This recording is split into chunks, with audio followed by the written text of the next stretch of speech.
Welcome to Movie Film. It's episode 342. I am Zaki Hassan. I'm here with Brian Hall. Hey, how's it going, Zaki? Hey, man. Hey, Ben. You know, I'm getting by like all of us are, doing it the best we can. To quote, just the 10 of us. Is that the theme song? Doing it the best I can. It's the great theme song that works for any show. Because it's just general enough. Right, exactly. Like there's a whole YouTube channel that's just the 10 of us theme appended to like Perfect Strangers and Breaking Bad and Zack Snyder's Justice League, like, and it all works. That's like ringing a bell now that you say it. I feel like I kind of remember that. Yeah, I'm pretty sure we've discussed it. Yeah. Real quick, is there like some screaming going on in the background? Yes, there is. That's my 2-year-old almost. Oh, okay. So this is happy I'm alive screaming, not like my brother has got me in a headlock and. Well, I suspect, last night I ordered some. I was feeling this urge for Chicago style deep dish. Oh, okay. And then completely by chance, my brother was like, "Hey, he and his wife. Oh, we're gonna go have some Chicago style deep dish." What? And I said, "Well, clearly the stars have aligned." So I like placed an online order, and I was like, "Hey, pick this up and bring it back." So I love that they brought it to you. They brought it to me. You didn't like DoorDash it or anything. You're like, "Hey, pick this up for me." I was like, "You're there anyway." Did you tip him? I did not tip my brother. And I didn't. I don't feel like I need to tip my brother because he gets to come over and hang out whenever he wants. I make him some nice coffee. That's true. What's the place? I mean, do you have good Chicago deep dish up there? Yeah. It's called Zachary's. Oh, okay. Yeah, they got a few, and I was just like jonesing for some Chicago style, Mm-hmm. And so anyway, the screaming you heard, I suspect was him wanting more. Wanting more of that pizza. Right. We're raising him right. Yeah, we actually have a Gino's East that opened up in Sherman Oaks. Nice. And which, that was like where I liked to go whenever I'd visit Chicago. So it was really cool that opened up down the road, and the pizza's good and the Italian beefs are good. And so that's kind of nice. There you go. Here's our unpaid promo for Zachary's and Gino's East. Yeah, exactly. So that's what's going on there. And before we get started, I just want to remind everybody, if you want to hear this episode ad-free and also support the work that we're doing, we do have a Patreon page, right, Brian? Yes. If you head over to patreon.com/moviefilmpodcast, hit subscribe, only $5 a month. You'll find all our commentaries and episodes without ads or interruptions butting in, and bonus conversations. Recently, we had a fun time talking about Disney kind of creating their own version of IMAX, right? And what that means for the upcoming Avengers movie. I talked about my gig that I've been working on for the past several weeks. And if you want to know what that gig is, you want to. Yeah. Only hear it at Patreon. Yeah, that's right. That's right. Anyway, what else have you seen, Brian? Oh, man. I've seen a slew of things, actually. A slew of older movies. Which I'll just go through quick because there's not much I need to say about them. But they were really cool experiences. And as I've said a lot on this show, speaking of plugs, at the Regal Theater, just down the road from me, they always have these like series where they'll show older films like every day. And usually there's a theme for the month. So one month was masterpieces, one month was horror. Coming up in May now, it's musicals. And in April, it was LOLs. And so they were showing a bunch of comedies. And then also nationwide, theaters have been showing a lot of older movies for their anniversaries. And so anyway, I went and saw Ferris Bueller's Day Off. Nice. That's an LOL. Yeah. And that I'd never seen it in a theater before. I've seen it tons of times, but I just thought it would be worth seeing Chicago on the big screen. And I mostly bring it up because we watched it. I sat next to a stranger, and when it was over, he looked at me and he just went, "It's as good as it ever was." And I was like, yeah, it really is, isn't it? Like, it just really holds up. And so, they have that scene on the bus with the principal, and he's like, got to sit with all the students, which kind of keeps you through the credits. And I have to admit, I completely forgot about the little tag at the end Oh, where how funny. right where Ferris is in the hallway and he's like, "You're still here? Yeah. It's over. Go home." And you could sense this collective feeling in the theater, like we all were like, "Oh yeah." And we never thought we'd get to see that moment in a theater and have Ferris tell us to go home.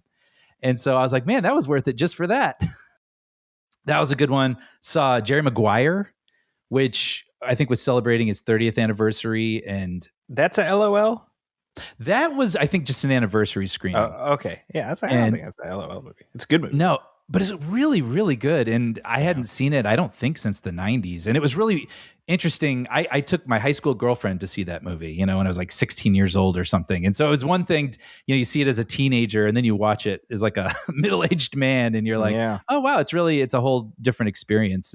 And you also just appreciate, this movie from the 90s and, for Cameron Crowe, James L. Brooks. And it just has a different tempo than movies have now. It has a lot of great side characters that are allowed to have moments and feel like fully fleshed out people, even though they really kind of aren't.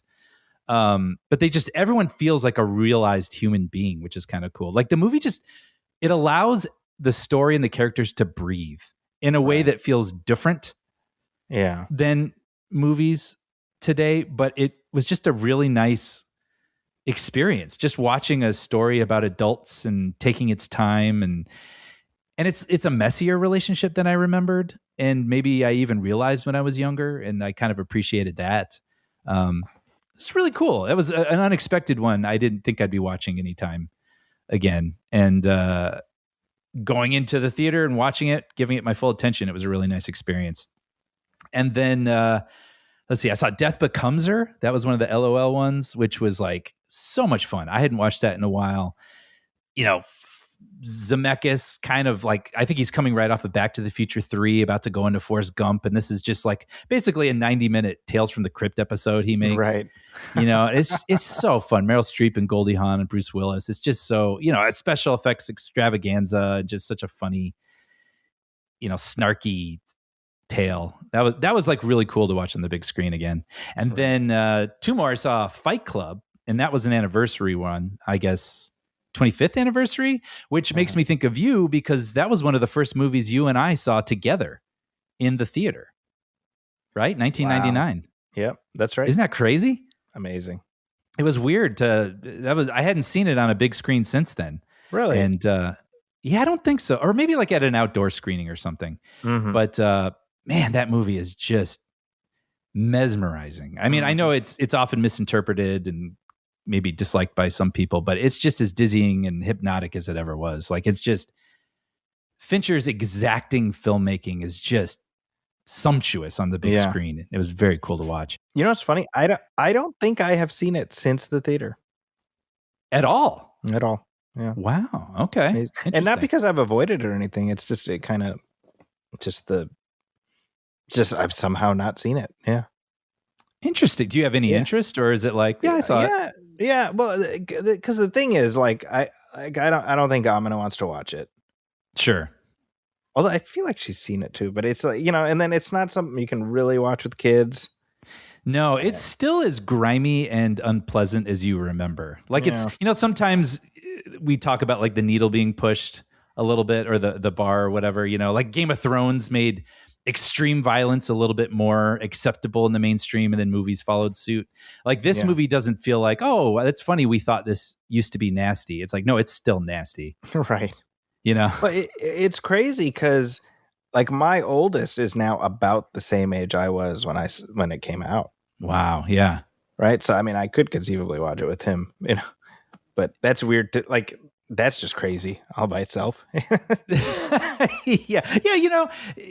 Maybe there are just some movies it's better for people to watch on their own. Like, it doesn't need to be a shared experience with your parents. That might be one of them. Yeah. And then last night, there's a screening series out here in Los Angeles called Street Food Cinema, where they have a bunch of food trucks and they set up at different locations. And last night, my friends and I saw the movie Carrie, the Brian De Palma movie from 76. Okay. Yeah. I'd never seen it before. And have you seen Carrie? The OG one? Yeah. I'm sure on like WGN or something. Back totally. In the day. Right. Yeah. I mean, the basically the poor girl who has no friends and gets picked on, gets asked to prom. I mean, everybody knows the ending. You know, she gets dumped with pig's blood and she has telekinesis and basically kills everybody. Right. That's all I knew about it. And so it was cool to watch, and it was cool to watch with a crowd. It was outdoors under the stars, and Sissy Spacek is really good in Yeah. it, and just really sympathetic. I really cared about her, and I was also really blown away by the camera work. There's a lot of really, speaking of Zemeckis, and we like his long shots where he continues to reframe and, you know, kind of uses the camera as narrator. I mean, De Palma was doing that a lot in this, and it was really technically amazing stuff, you know, going over huge crowds and over beams in a gymnasium. And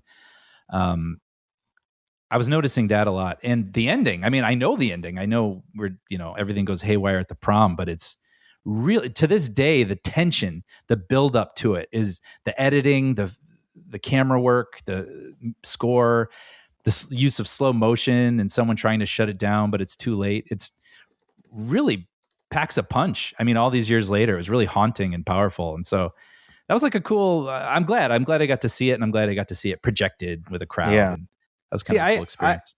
I have a clear memory of the remake from like 2013. Do you remember that? I remember it existing. I didn't see it. It's Kimberly Pierce directed it. Okay. She did Boys Don't Cry. And Chloe Moretz Grace plays Carrie. Okay. Is it any good, or? I think it's fine, you know. Mm-hmm. I you know, it's just one of those IP for IP's sake type remakes. But I mean, it's got a great cast. You know, Julianne Moore plays Carrie's mom, and Judy Greer. I can see that. Right, Ansel Elgort is you know, the guy that Carrie likes. Yeah. It's fine, you know. I don't think it touches the original, but I mean, Kimberly Pierce is an interesting director for it. Yeah, you know, and it's funny because sometimes you watch movies from a different era and they can feel a little scrappy, right? You know, to our sensibilities and the way things have just evolved. Right. And so I could see someone feeling like maybe they could also do a take on it. Right. But there's just something like when she is in there in the gym and she kind of goes bug-eyed, you know, it's like she's sort of taken over and the doors are slamming. Yeah. Like there's just something, I don't know that you could recreate that. Like there's just something about it. I don't know, from that time period, the way that they captured it originally, like that's the most visceral first impression of that sort of horrifying event. Right. And it's like anything else would just feel like it's recreating that. So it'd feel a little bit lesser than or something. That's, well, it's funny. I interviewed Kimberly Pierce about the film, and my recollection is one of the things I discussed with her was how that scene, it plays differently because it's the way the blood spatters on her face. It almost feels like a mask. And I was like, it feels like it's framing it very differently. You know, it becomes like a superhero identity almost, you know? Oh, interesting. The way the mask, you know, and I think she said something to the effect of, you know, having to do something different, you know, because the De Palma one is so iconic. You know, that said, I mean, they've done multiple like new attempts at Carrie. It's weird how they keep going back to that, because they did a TV remake. Right. They did the Kimberly Pierce remake. They did a sequel. I mean, they keep going back to that well. And I think partly it's because MGM, they have like 8 IPs that they just keep digging up, you know? Yeah, right. And it is a compelling idea. Yeah. You know, this poor, you know, high school student, and then she's got this secret rage inside. And, you know, I can see why that's so compelling. But that was the sequel, The Rage, Carrie 2. Do you remember that? Oh, that's right. Yeah, I remember the video store box of it. Yeah. I've not seen the movie, but I remember it existing. Yeah. I would be kind of curious to watch the remake just because it's fresh in my mind and just sort of see a later interpretation of it. Yeah, I mean, it doesn't embarrass itself, I would say, but it doesn't make itself essential either. Like it doesn't, in my opinion, it doesn't say anything new that absolutely was just, you know, desperate to be said, you know? Interesting. I guess that's kind of rare, right? When that does happen, when the remake improves upon, right? Or takes over the yeah. It's a short list. Yeah. Well, one more, and then the next thing I saw, we have overlap. But I just wanted to throw out that I saw the movie The Housemaid, Ah, yes. which was kind of a hit, I think, around the holidays. Aren't they doing a sequel now? I think so. I guess it's a book series Okay. following the adventures of this character. So, Housemaid this is 2 Electric Boogaloo is yeah, happening. I'm excited. yeah. But yeah, this is with Sydney Sweeney, Amanda Seyfried, and Brandon Sklenar. Is that how you say his last name? Yeah, that guy, man. He's all over these movies, right? He's in the It Ends With Us too, right? Oh, okay. I didn't see that one, but I know he was in the one. Shoot, I already forgot the title about the girl who's on the date and she's getting the phone calls. You know, like the text saying that she has to like kill her date. Didn't we talk about this? We did. I can't remember if it was on the bonus show or. This makes me sad because I want to say trap, which it isn't, and I also want to say fall, which it isn't. Drop. There you go. It's drop. That could be like a fun sort of programming at a theater, like these single, verbs or whatever. And of course, well, and he was in 1923. He was great in that. Exactly.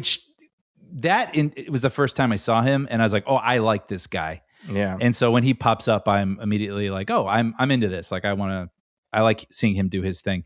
But so this was I don't know, I was just like in the mood for this. Like kind of like an airport novel of a movie, kind of pulpy sort of thing. And basically it's kind of a hand that rocks the cradle type deal, right? 100%. 100%. Okay. And she plays Sweeney plays like a housemaid desperate for work. She has a secret past she needs to hide, so she's hard to hire. And she becomes like a live-in housemaid for this family that at first seems polished, but then there's some mysterious things going on in there, and everybody's worlds turn upside down. And it's a total like Friday night pulpy, entertaining, kind of sexy, little violent fun. Okay. And I was just totally in the mood for this, and it delivered exactly what I like clicked on it for. So just throwing that out there for anyone who had some interest in it.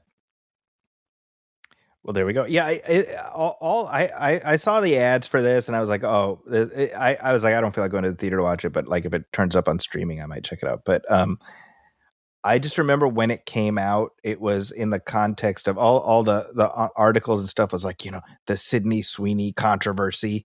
I know. I should put that in air quotes. And I was like, what Sydney Sweeney controversy? Like this was kind of reassuring to me that I'm not as very online as I thought. Oh, okay. Yeah. Because literally I was teaching, this is because it came out last fall, right? Or maybe the holidays, I think. Okay. Yeah, that's right. But like in that arena. So I was teaching a media and society class. So I'm like, can y'all explain the what's the Sydney Sweeney thing? I was like, I don't have the energy to look this up. Y'all tell me what's going on. And I love the idea of you occasionally being like, guys, I need you to teach me today. I don't have the time for this. And you they get up, to the front and you take a seat and they explain the Sydney Sweeney controversy. I mean, to you. Basically, and it's all relevant given everything that we talk about, And it's a lot. I'm not even going to get into it, but I'm just like, God, I'm like, everybody got too much time on their hands. That's my takeaway. Yeah, right. Wait, actually, I have a question. So when you ask your students about this sort of thing, what is their attitude about it? Are they a little like, ugh, okay, so basically people have been talking about this? Or are they like, oh, you won't believe it. Like, okay, hold on. And they draw you a diagram on the chalkboard.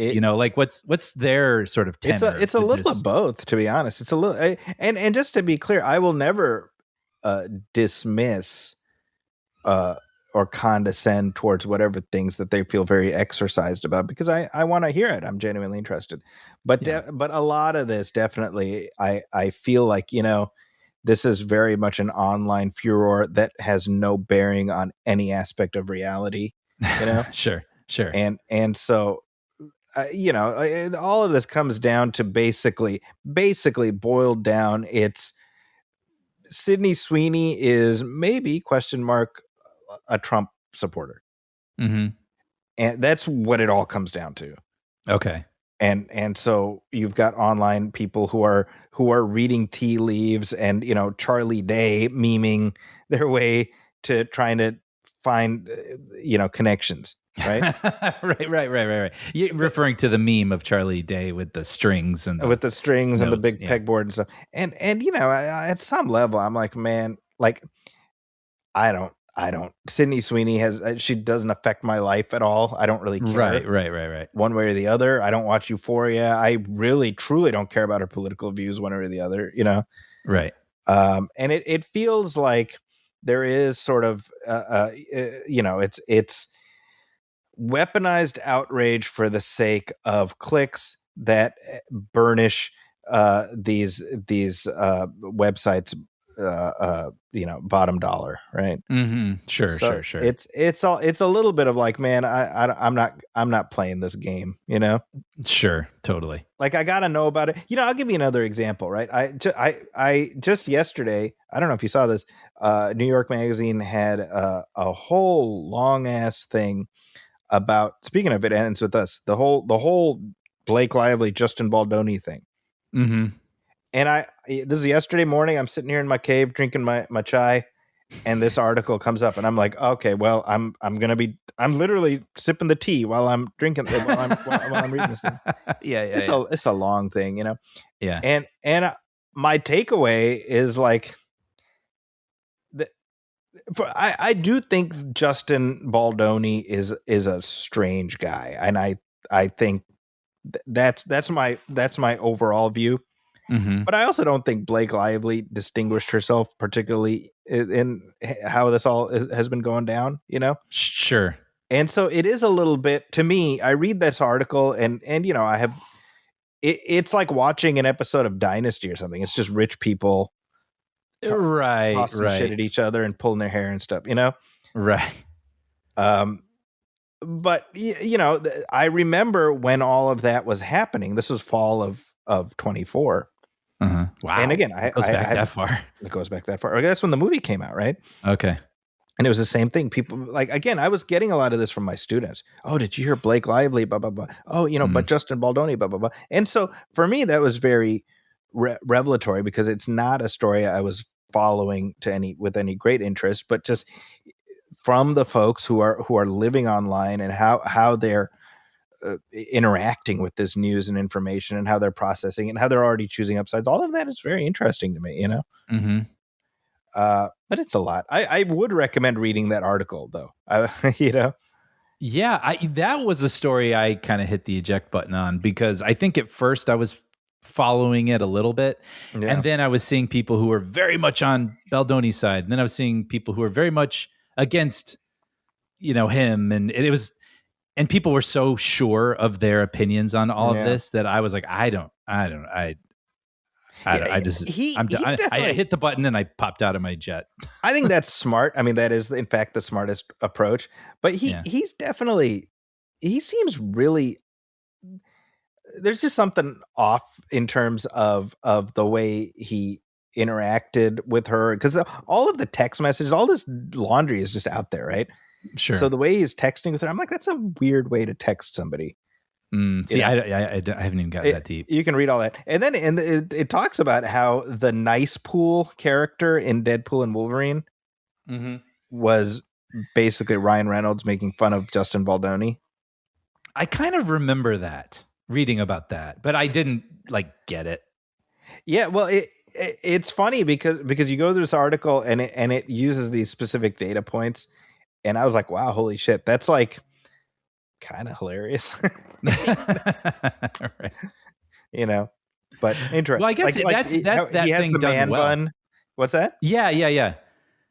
Oh no, I was gonna say, I guess it's that thing done well, because if you get what he's doing specifically, it's funny on a whole other level. But for me, I didn't know what it was referring to, but it still was a funny character. Yeah. Knowing that there was specific dialogue he was given just to drive the screw in a little extra, Interesting. Anyway, that's a lot. That's all of that is to say, I have no, I don't really care about that movie. I haven't seen it, and apparently they're doing a sequel, or good luck with that. As but just seeing the way these people because again, it's all in these text messages. So you have this very expansive article that's doing basically a TikTok of the whole drama from when it started up to now, and it's like, man, rich people problems. Right. Glad I don't move in those worlds, you know. Yeah, definitely. So anyway, you didn't even tell me what you thought of Housemaid, right? Oh no, I liked it. Yeah, I just was in the mood for I don't even know how to describe it. Like I just always think of like airport novel, you know, or like Lifetime movie energy. Yeah, a little more sophisticated than that, but like big budget. But you know, I mean, like Hand That Rocks the Cradle. You said that was the perfect comp, I think, when you said that. Like just that kind of domestic, something weird is going on, escalating tension. You know, what's the mystery that we don't, you know, it's going to be the big blow up at the end. Yeah. And by the way, I don't even mean Lifetime movie as a pejorative, because my feeling is once you start watching one of them, you will finish it. Oh, sure. Yeah. I've used this example many a time where I was channel surfing past Lifetime, and they had this. It was called The Wife He Met Online. right. And I remember I'm sitting there, and Amina was in the kitchen. I'm like, hey, this The Wife He Met Online. This is stupid. I'm going to watch a few minutes of this. And then like 90 minutes later, I'm like, what's going to happen to the wife he met online? Yeah. Right. What's she going to do? You know? Well, by the way, it was directed by Paul Feig. And yeah, that's kind of a switch, right? Right. He's had a very interesting career. I mean, he went from being Sabrina's high school teacher to directing the Ghostbusters remake and The Housemaid. Yeah, and Bridesmaids and, you know, Spy. And The Heat. The Heat, yeah. And then the Simple Favor movies. And yeah, it's kind of cool. Like he's carved out like it's always a bummer when people get like boxed in. Like, oh, you're the comedy guy, so you can't do a thriller. But then it makes me think of Jordan Peele a little bit, right? Where he's the comedy guy, Key and Peele. And now he got to make his horror movie, and right out of the gate, he gets nominated for an Oscar. And now he gets to be comedy guy when he wants. He gets to be horror guy when he wants. And it seems like Feig kind of likes these thrillers, but he also does comedy really well. So yeah. But yeah, what about you? Well, speaking of comedy, real quick, I wanted to mention just a couple of days ago, Amina and I, we went to San Jose and we saw Josh Johnson perform. At the San Jose Improv. So Josh Johnson, he's on the rise. He's one of these up and coming comedians. He's one of the Daily Show crew, so he'll be hosting that show a week a month. Okay, I just looked him up. I recognize him. He's hilarious, and every week on his YouTube channel, he has a brand new hour-long set that drops every week. Oh wow, it's extraordinary. I mean, you know, the level of hustle it takes to be coming up with material, And you know, I was this is like last fall. Amina was like, "Oh, we should try to see him," you know. And I just happened to look it up. I was like, "Hey, he's coming in May. Let's," you know. And I locked in the ticket. I was very grateful for that. It's just he's hilarious, and so I want to like put the word out. Check out his YouTube channel. It's Josh Johnson. Hour-long set drops. Usually, I think it's like every Tuesday night. Okay. And he's very funny, very smart. You know, it's a very different style of comedy that I really enjoy quite a bit. You know, he talks about current events, but he does it in a very wise way, very funny, but with a lot of sophistication. Okay, you know, definitely worth a look. I've also just recently, kind of on a lark, I've started watching the show Gotham. Yeah. It was on Fox, right? It was on Fox like 12 years ago. That's when it started. And I remember we talked about it on this show when it first started. Me too. We both kind of dipped after the first few episodes. Yeah. And you know what? I watched, so Ben McKenzie, who stars on the show, he plays Jim Gordon. I watched the documentary that he directed and appears in called Everyone Is Lying to You for Money. Mm-hmm. Which is about crypto. Yeah, I've read that he's outspoken about that, but I haven't seen anything. Yeah, well, he's like before he got into acting, he studied economics. So, you know, he's got the cred for that. Mm-hmm. And so I saw that movie last summer because it was coming here for the Mill Valley Film Festival, and I do show notes for that. Mhm. and I loved it. And so now the movie's getting ready to come out. So he's been all over the place, just making the rounds. I'm like, I mean, I've always liked Ben McKenzie, even on the OC, which is trash TV. He was good on it, Yeah. and on Southland, which is terrific, a terrific cop show. And so I was just kind of in the mood for something Batman related that I haven't Mhm. seen. And I was like, and I'm liking Ben McKenzie. I was like, let me give this show a shot, and I'm like 5 episodes deep. And so far, I have to admit, I am enjoying it as just kind of a crazy, weird take on the whole Batman universe. Mhm. That's just doing its own thing. It's fun. I've been enjoying it. That's all. Isn't that funny? Like sometimes it takes some distance, maybe, Mm-hmm. right? Like, I mean, I had that with the Terminator, Sarah Connor Chronicles. Yeah, right. Yeah. Where when it aired, I watched the pilot and I don't know what it was, but my brain rejected this network television take on the Terminator story, right? Yeah. But then, mine was like decades later. I was just really thirsty for some more Terminator stories, and I watched it. And it took a second to calibrate to, it's what it was able to do with a network TV budget and whatever, and what it was trying to do. and what it was trying to do. But then I got really into it, and then I was Yeah. sad that it was only like a season and a half or whatever it was. So Yeah. sometimes it just takes a little distance, and then you can appreciate it for what it is. That was literally me, where I was sitting there. I was like, here's like 100 episodes of this Batman thing that I've never seen. Mm-hmm. And so all that is to say, Mackenzie is great as Jim Gordon. Mm-hmm. And in my headcanon, I see him as becoming the Pat Hingle Jim Gordon, and that makes me laugh. It's just so hard to, because now we think of Jim Gordon as kind of this badass cop, and I would say Gary. Yeah. So, but I see it as no. That's the Pat Hingle Gordon, and so the journey of how he gets there is going to be fascinating. That's really funny. And then here's something we both saw: a little documentary about Lorne Michaels called, appropriately enough, Lorne.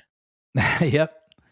And I was watching this, and as I was watching it, I was thinking of you to some extent, because I was like, I know we plug into this stuff in the same way, in that we are SNL aficionados. Mm-hmm. Mm-hmm. Total nerds for it. Very, very much so, right? And one thing I do think about is I don't know how big of a demographic that is. Like, I don't know the cultural weight that SNL has with like kids these days, Right. And I do think about that. And so for a documentary like this, and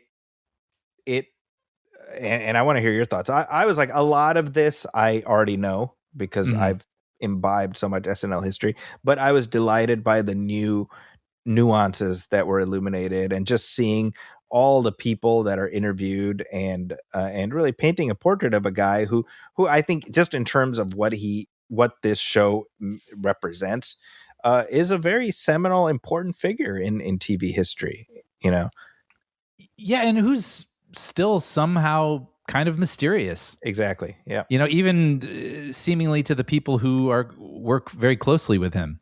Right. So any new information you get about this guy is always kind of fascinating, because like you said, I mean, he is just like a seminal figure in comedy for like 50 plus years or whatever it is, so he remains intriguing. I know, certainly to us. And I agree with you. This was a documentary. They showed it in theaters. You and I both saw it in a theater. About 30 or 40 minutes in, I actually thought like, oh, this could have been like a Peacock. Mm-hmm. Absolutely. Sort of. It feels like, just as a courtesy to Lorne, they put it in theaters. Yes. But, so, I don't think it's out anymore. So I'm just, I'm saying is, if you did wait for it to stream somewhere, that would be just fine. But at the same time, I would say past the halfway mark, even though it did cover a lot of ground that you and I already know, then they give you a really great behind the scenes glimpse of Lorne overseeing an episode. That was my favorite portion of the film. That's what made it all worth it to me, because we don't have a lot of that. I mean, one of the best examples we have so far is that James Franco directed documentary that he made, right?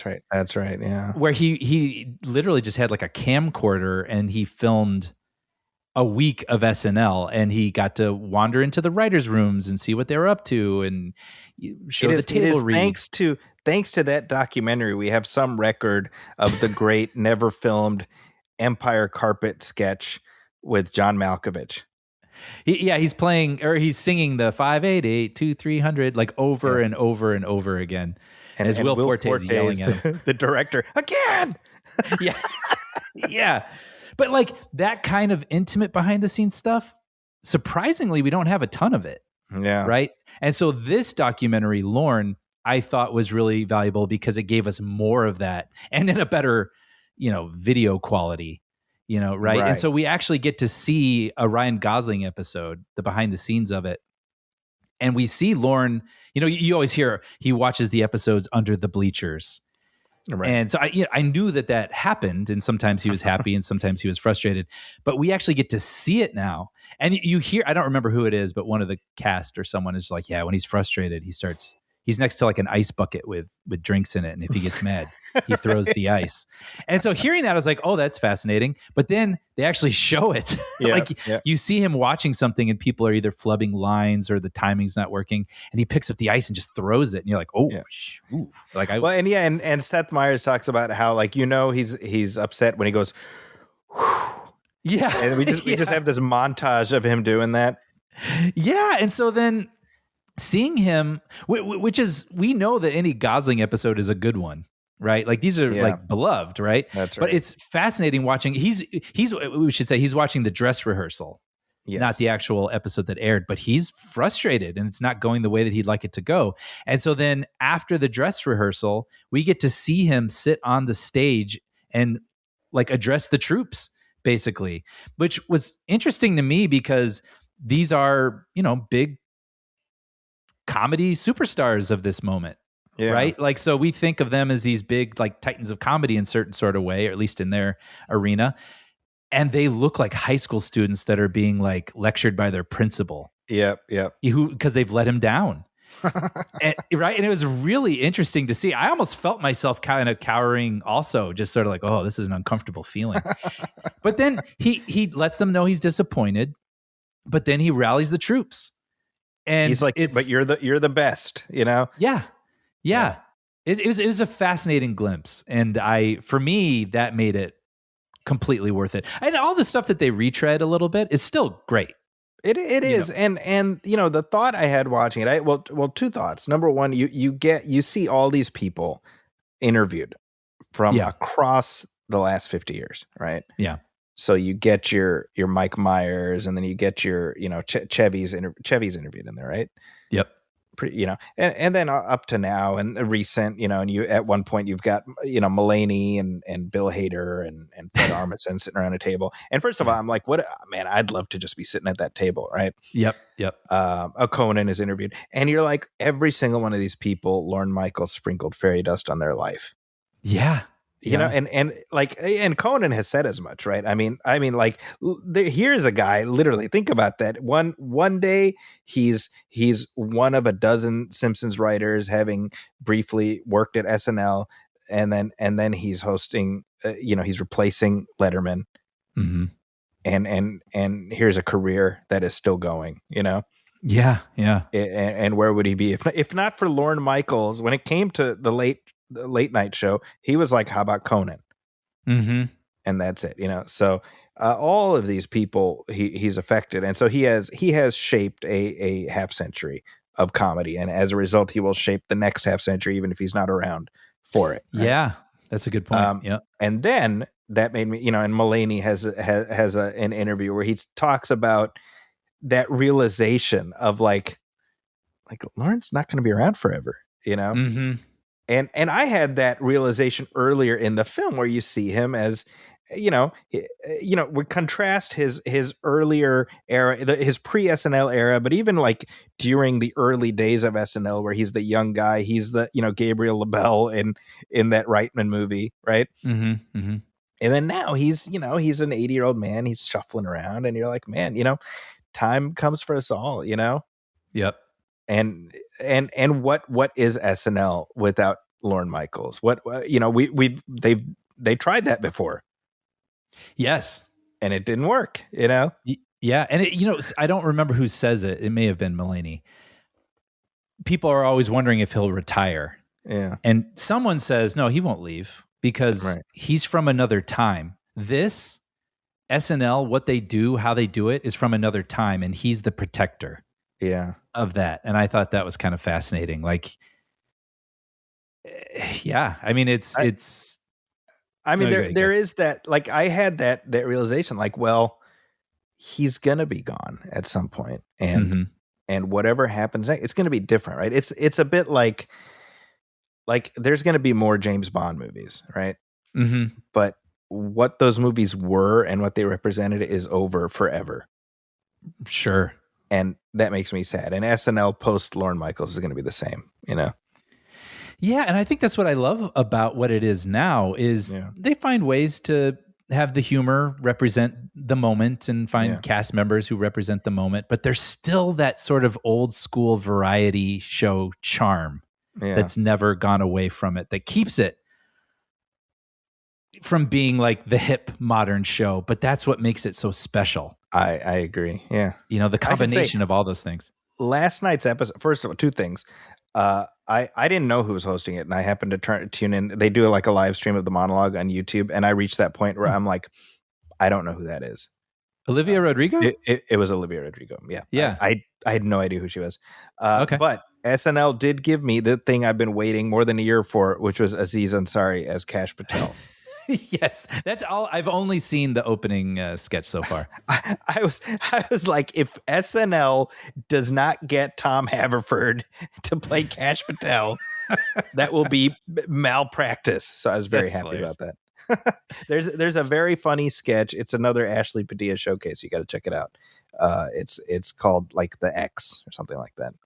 Okay, yeah. I mean, that's my plan. Later today, I'll have my coffee and watch that. And by the way, I caught a little bit of the movie Good Fortune again, which was written, directed by Aziz and stars him and Seth Rogen and Keanu Reeves. Mm-hmm. That's just a fun, charming little movie. And so I know I talked about it before and said that it was good, but I'm just reminding people, like, if you haven't seen that is a great little rental. Ooh. I think they just don't make them like this. It is streaming at this point. Yeah. Okay. I think sadly I saw it in the theater, and by the time I talked about it on the show, it was already streaming. Yep. It was one of those. That was what happened. Yeah. Yeah. But that's just it just feels kind of like an old school wish fulfillment comedy, and Keanu Reeves is so perfectly utilized in that movie. Mm-hmm. It's just, I like that movie a lot. So just re-recommending that. There we go. Moving on. Hey, we got some headlines, Brian. Extra, extra.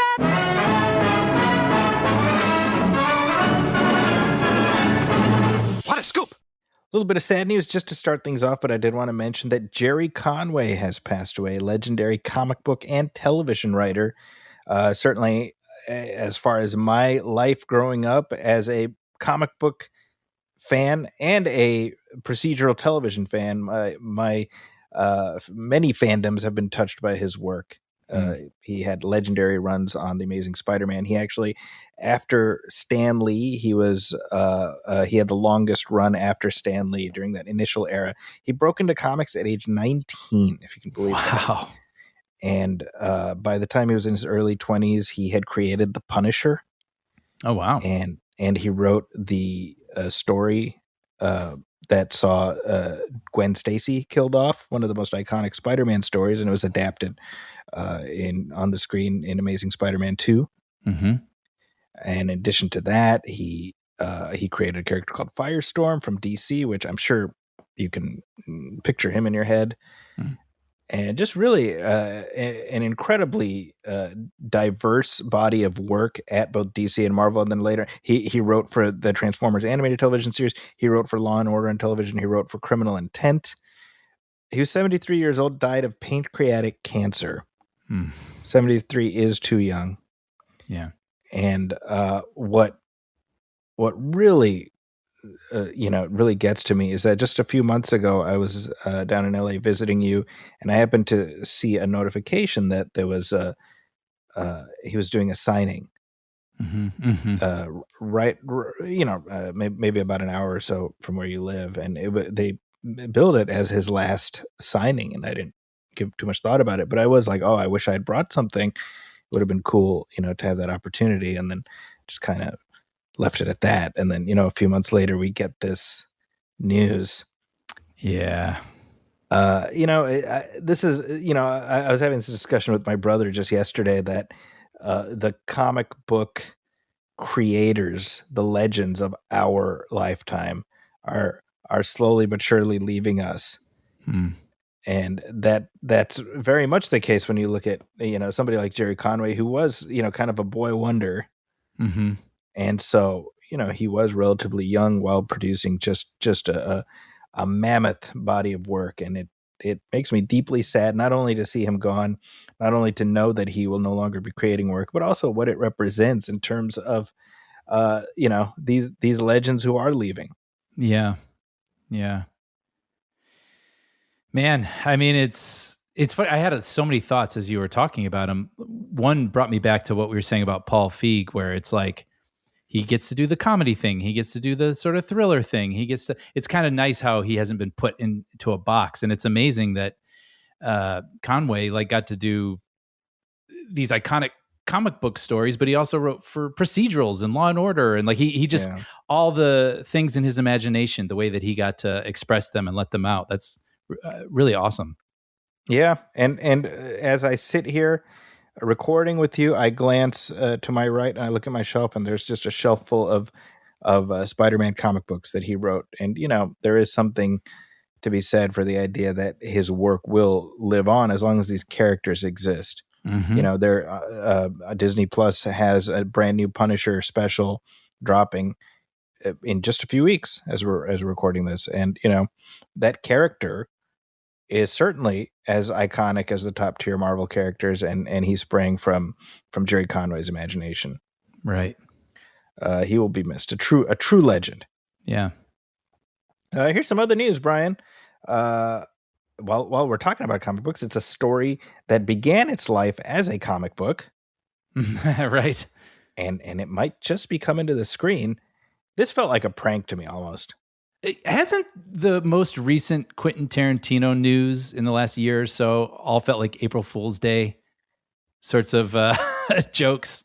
Well, any Tarantino news that doesn't involve him running roughshod over some random character actor, random actors he despises is a win.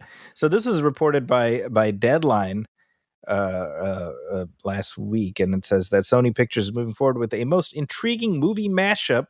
The studio has set Academy Award winner Brian Helgeland, he of LA Confidential fame, to write Django Zorro for a big screen continuation of a story that was hatched in a 7-issue crossover comic book series co-written by Quentin Tarantino and Matt Wagner and published by Dynamite Entertainment. The comic was published back in 2014. It was considered maybe the closest Tarantino might come to a sequel in the continuation of the adventures of the slave turned bounty hunter played by Jamie Foxx in the 2012 film Django Unchained. Tarantino directed that film but won't helm this one, though I understand that this film has his blessing to move forward at Sony, where he's expected to make his final film as a director. And you know what I mean with the April Fool's Day thing? Because the last thing I'm thinking of is the adventures of Cliff Booth. That certainly felt like an April Fool's thing. Right, where it's like, oh, there's going to be a sequel to Once Upon a Time in Hollywood, and Tarantino's going to write it, but David Fincher's going to direct it, and it's going to be on Netflix. And you're like, what? It just it did not compute. But and that news did drop on April Fool's Day, I think, because everyone thought it was a joke.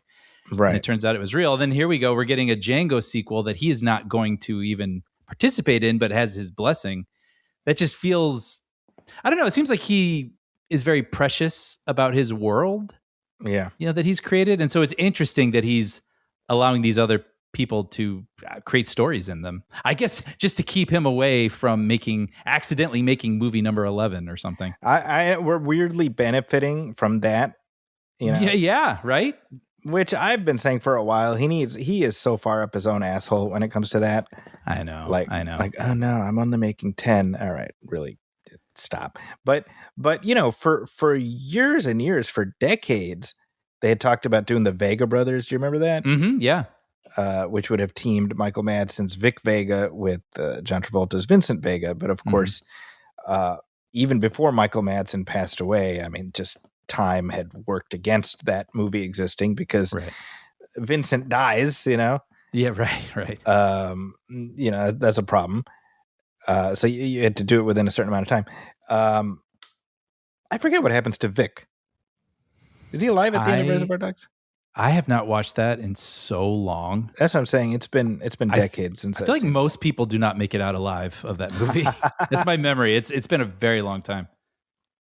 But regardless, the window closed on that, and I think to your point, like he's so like, no, I have to be very specific about my projects. So I think had the timing been different, the Vega brothers would have been made by somebody else with his blessing. That's kind of my point. Yeah. And that's what it feels like. The Cliff Booth, which I am super excited to see. Me too. Yeah, I love that world. Right. So this, I'm like, man, pour it into my veins. Are you kidding me? I mean, not only did I ever think we'd get a Django sequel, period. Right. A Django sequel, not even from Tarantino himself, period. But Django teaming up with Zorro? Like I did not. Sign me up. Yeah, it was not on my bingo card. But that is exactly the kind of thing I'd like to watch. Yeah, and Helgeland, who is a very talented director in his own right, I would love to see him take it on. I mean, he's writing it at the moment. Mm-hmm. But, he did Payback, which is terrific. Did Payback run away? Did Braveheart run away? Did Payback run away? It's funny. This just makes sense to me and feels like the natural next evolution where how many more things can we remake? You know what I mean? Like how many times can we keep remaking certain movies over and over again? So at this point, I think we're entering the okay, I think everything that can exist already exists now. So let's just throw it in a blender together and see what happens. You know what I mean? About it, man. So give me Django Transformers next. Exactly. That's exactly what I mean. And it's funny because, I mean, this reminds me, it feels like, speaking of Sony, actually, maybe they were ahead of the curve several years back when they were going to make the 21 Jump Street meets Men in Black movie. Yeah, that's right. Which sounded crazy at the time, but also intriguing to me. Right. And now I feel like that seems less crazy and we're more likely to see something like that happen. Right. Because they've tried to reboot Men in Black and it didn't work. So why not just then take Men in Black and then stick it, awkwardly to some other property that Sony owns, let's see how that goes. So, I mean, there is a very long way before this goes, gets to anywhere close to shooting ready, but I will certainly be monitoring this. Yeah, no, I'm totally into it. I mean, we've been watching the Zorro movies for our commentaries in the past couple of years, and revisiting them has really, made me want to watch more Zorro. So that's all what I'm saying. Bring it on. Totally. Bring it back. Bring it on. What can we bring? What can we pair? Bring it on with? Maybe a 7. I'm definitely down for that. Yeah. Yeah, they have to track down a serial killer before they get to their cheerleading competition. You know what? Pitch it. It seems like they're up for anything these days. Yeah. This is Sony in the aftermath of all those Spider-Man spin-offs not doing anything. This is sort of their desperation turn. They're like, okay, well, what cinematic universe can we build? Yeah. What else do they have? Somehow we're gonna end up getting Django Zorro because Madam Web tanked. Yeah. Yes. You can trace it back. Those are the multiversal strands that we're living in right now. We used to kind of dunk a little bit on Sony for a time, but they really are in this moment where we're thinking about the importance of theater going. Yeah. That has been a big priority for them. And so I think that's commendable. Well, a couple things when it comes to Sony. Number one, the headed by Tom Rothman, who was at Fox right before, and he was sort of notorious during his Fox era for being really stingy with the budgets, and that mentality may have ended up benefiting him more at Sony. Yeah. Sort of keeping the budgets tight and diversifying your portfolio, so to speak, allows for you able to take more swings with less do or die releases, Right. And then the other thing is that in the streaming wars, Sony very smartly said, we're just going to be an arms dealer. Rather than trying to start our own thing up. And so I think that, look at we're headed towards a bloodbath when it comes to streaming services just dropping left and right, I know. I think that's just a matter of time. We're going to have a Spirit Airlines situation where people are just going to log into Peacock and be like, sorry, Peacock doesn't exist anymore. Yeah. I wouldn't be surprised at some point. Peacock is losing like $500 million a year. Yeah, I remember hearing that like years back. I mean, it hasn't improved, Yeah. And it's tough because I know, they have that TED show. And it's funny, it's this weird double-edged sword where they have TED, and I like TED. I've talked about it on here. But that show is so expensive to produce because TED is a special effect in every episode, right? I think each episode costs around $8 million to produce, and that's just not sustainable for them. Right. However, it has been one of their most popular shows. It's garnered the most, minutes viewed for them. Right. So what do you do? Like if you're bleeding money, but that's the show people are showing up for, but you can't afford to do it. I don't know. You're right. Like Sony's playing the smart game, right? To just be like, hey, we make this stuff, you deal, we'll license it out to you. And we don't have to worry about running and programming a whole streamer.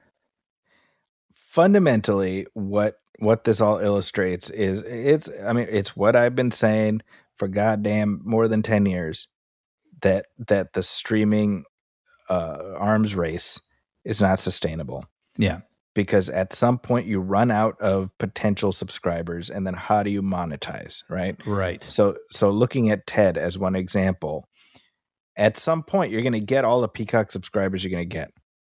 Right. And that show just sits there, and you have no way to make money off of it because it's too raunchy for network. And even if it weren't, there's not enough episodes to syndicate. Right. You're actively choosing not to release things on physical media. Yeah. I mean, you know what I mean? It's just the whole point of the TV economy was always, we create the product and we allow for multiple revenue streams to continue making money off of it. And that's the system. That was the network model that's worked for decades, and it worked just fine. It worked for everybody.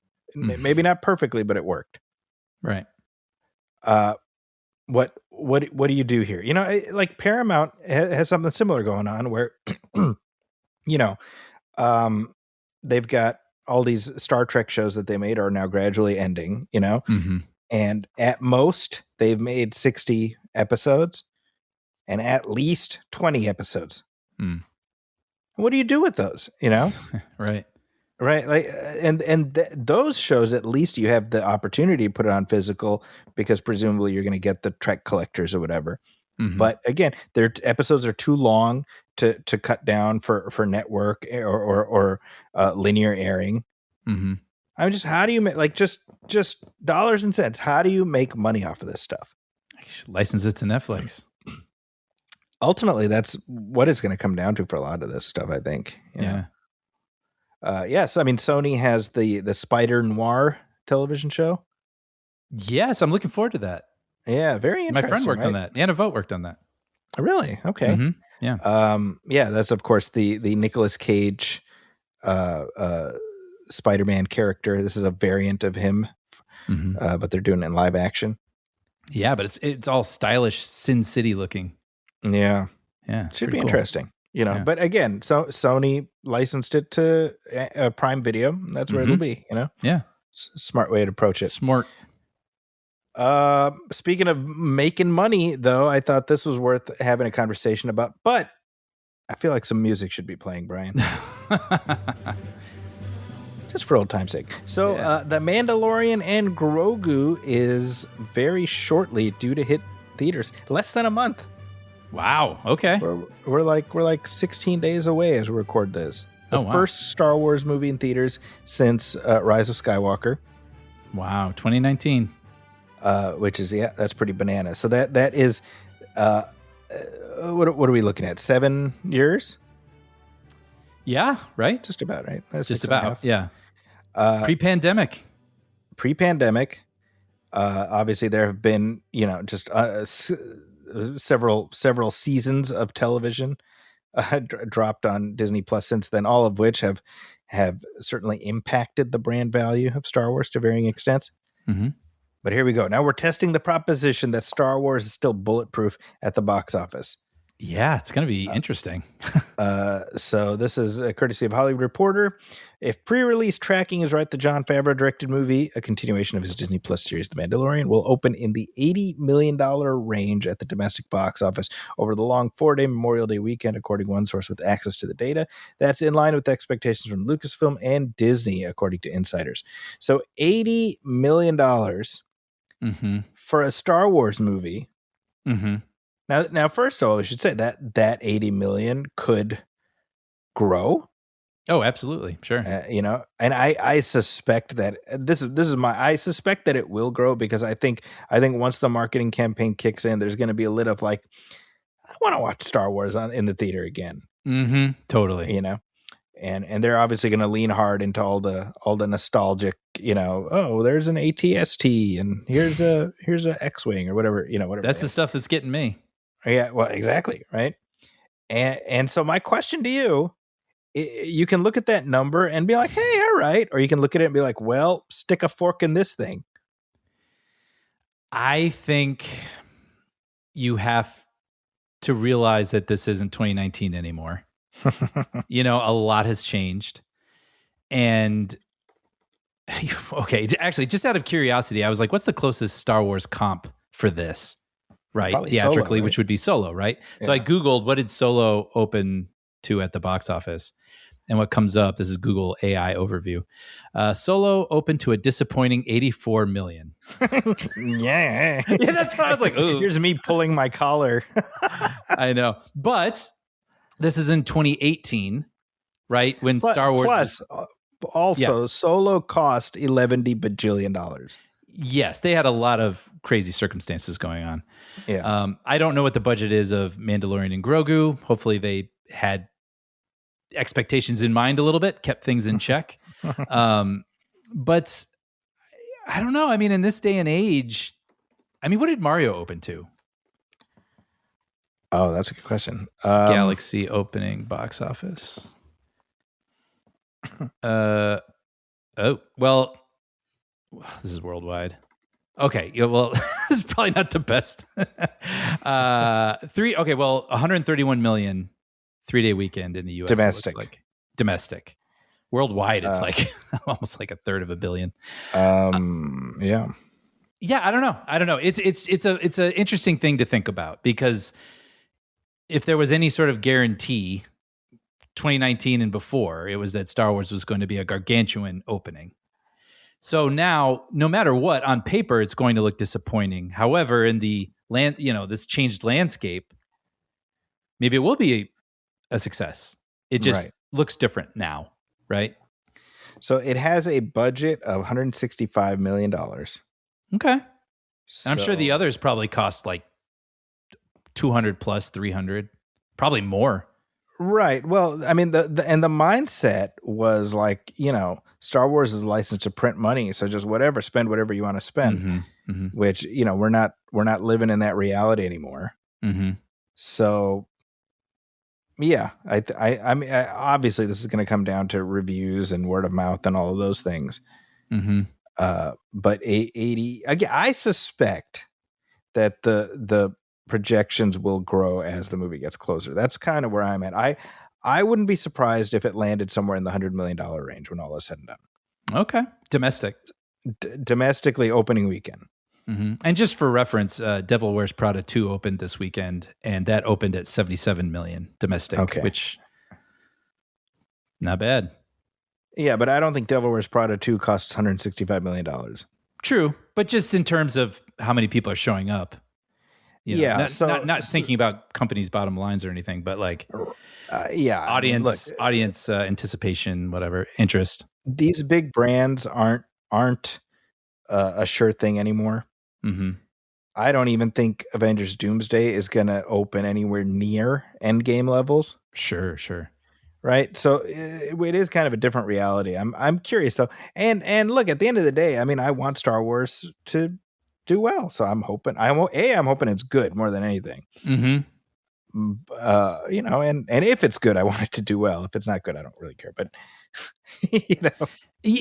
true. Because I do want Star Wars to endure. Yeah.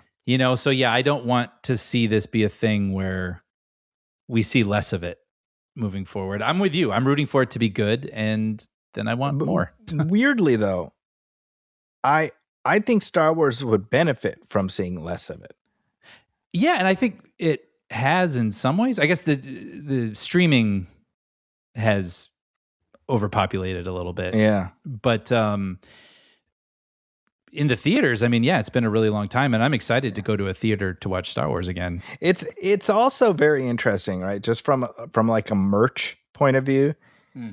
I don't know if you've noticed this, but there's been a pronounced pause on anything sequel era related. Interesting. I haven't, but what do you mean? Like if there's a Star Wars display somewhere, they are now focusing on other things. I'm seeing certainly more of a concentration of original trilogy, and I suspect part of that is because next year's the 50th anniversary, right? So right. Really drill down on that. And obviously there has been this reclamation of the prequels, right? And so I'm starting to see a little bit of like, hey, what about the sequels? And I'm like, man, you live long enough, everything repeats itself, right? Because the sequel era began with trying to put as much distance between them and the prequels as possible. Right. And all of this stuff. Yeah. Yes. Yesterday, just last night at random, my daughter, she's like, oh, put on the end of Revenge of the Sith. She just loves that final fight between Anakin and Obi-Wan. Mm-hmm. And Revenge of the Sith is her favorite Star Wars because that's the first one she saw in the theater. Right. Right. And I was thinking about how, well, there's plenty of kids who the sequels is going to be their first Star Warses. Mm-hmm. And that's going to be their relationship. And so, all of this stuff eventually it's all going to come out in the wash. You know what I mean? Everybody's going to have theirs. However, what I see a lot of right now is all these various factions tossing shit at each other. Right. So it's fun to just sit back and be like, let's wait for the dust to settle here. Mm-hmm. I'm not rooting for any of it to fail because same. At the end of the day, it's Star Wars. I enjoy it. But man, I think Disney's paying the price right now for having just left that spigot on for so long with all those streaming shows, which just diluted the brand like you wouldn't believe. Well, and now that with Kathleen Kennedy stepping down and Filoni and sort of taking over the creative reins,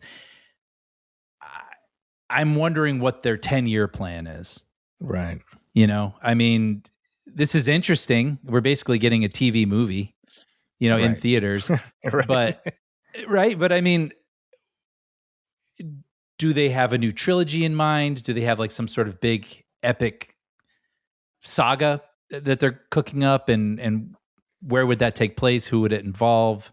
Do you just try to start something completely fresh? Because everything before theater wise has been, Skywalker adjacent, right? So do you try to like continue to have some sort of tether connected to that? Do you just do like wasn't it Mangold was going to do some sort of like ancient Jedi story? Yeah. I mean, so that's a negatory on that one. That's not happening.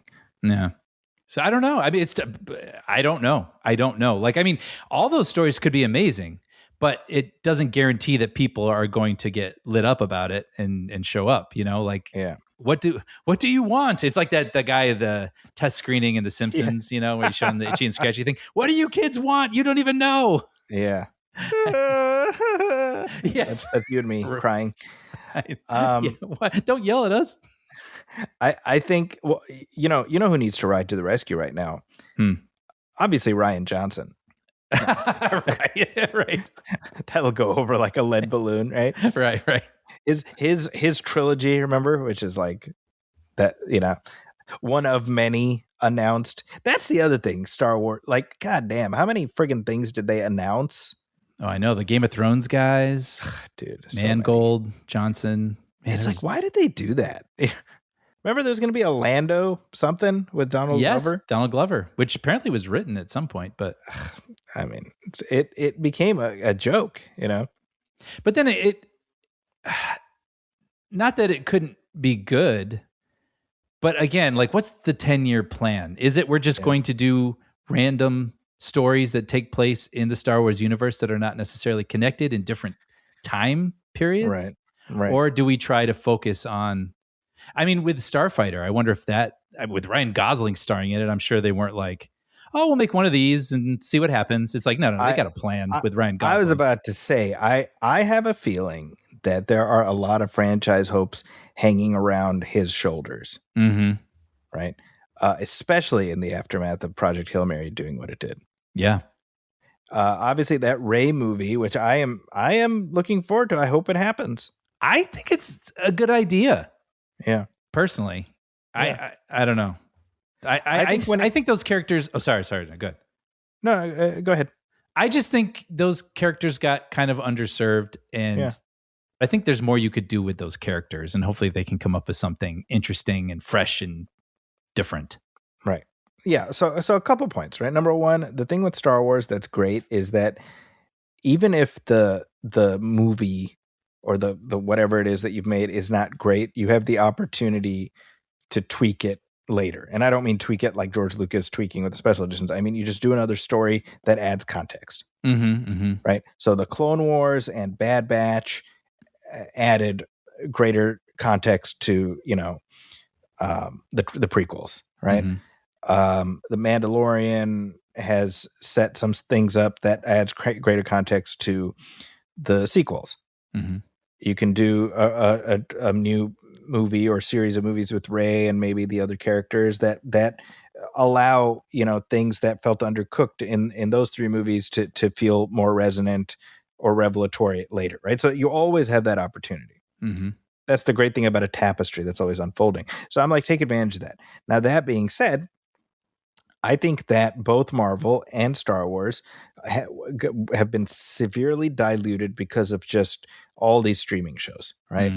And my feeling is if you're doing a streaming series, it has to be something distinct from what we expect out of a movie, right? The whole selling point initially was, hey, you stream them, you turn on your Disney Plus, and it's like you're getting something right out of the theater, right? But that's bad, actually.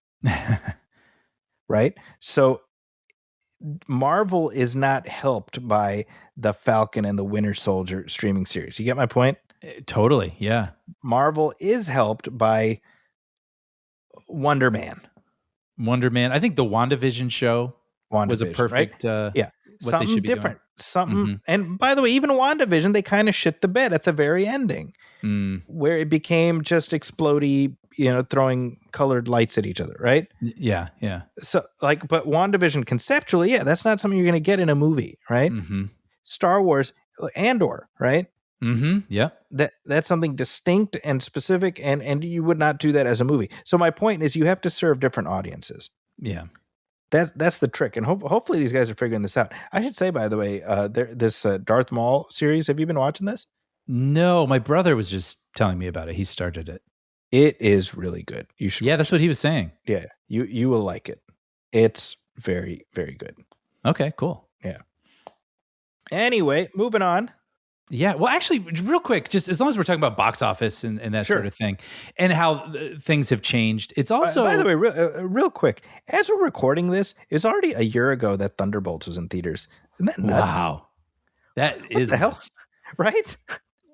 In my mind, the way that I think of that movie and remember it, it feels sort of like Black Widow, where it was like maybe something that dropped on Disney Plus or something, and I watched and was pretty good. Right. But like I've kind of forgotten it. Like it's been lost to culture, just kind of sad. Anyway, sorry, go on. No, but I was just looking at box office as I tend to do on Sunday mornings. And then I was just noticing, I mean, so many things are doing really well this year. I mean, Devil Wears Prada opened to 233 million worldwide opening weekend. That's huge. Michael is almost at $500 million in its second week. Mario Galaxy is at 800 million worldwide. Project Hail Mary, 638 million worldwide. Even smaller movies like The Drama are at 100 million worldwide. Like that's feels like it's getting a little healthier. Box office is getting a little healthier out there than from what it was a couple of years ago. I don't know. It's good. I think this is all encouraging stuff. I agree. I think to some extent nature is healing when it comes to people's relationship with theatrical. I hope that continues. Yeah, it's nice. I think if we're not relying solely on superheroes to save the day, that's all well and good. Totally. I mean, I still enjoy those, and but I like seeing all of it succeed. I mean, these movies I listed are so different. Like, I'm shocked that The Drama is over 100 million. I think that's amazing, and really speaks to what a great story it is, and like a movie worth discussing. And then Project Hail Mary, which comes from a book. It's not like based on some IP necessarily. I mean, the book, but like, you know what I'm saying? Like, it's not based on some video game or whatever that everybody already knows. That's amazing. Almost 700 million. And then something like Devil Wears Prada 2, like a Lego sequel, opening up to 233 million. I don't know. I just find it all encouraging, and I like the variety of all of it. I agree. I'm with you. Yeah. But hey, speaking of the stuff that's in theaters right now.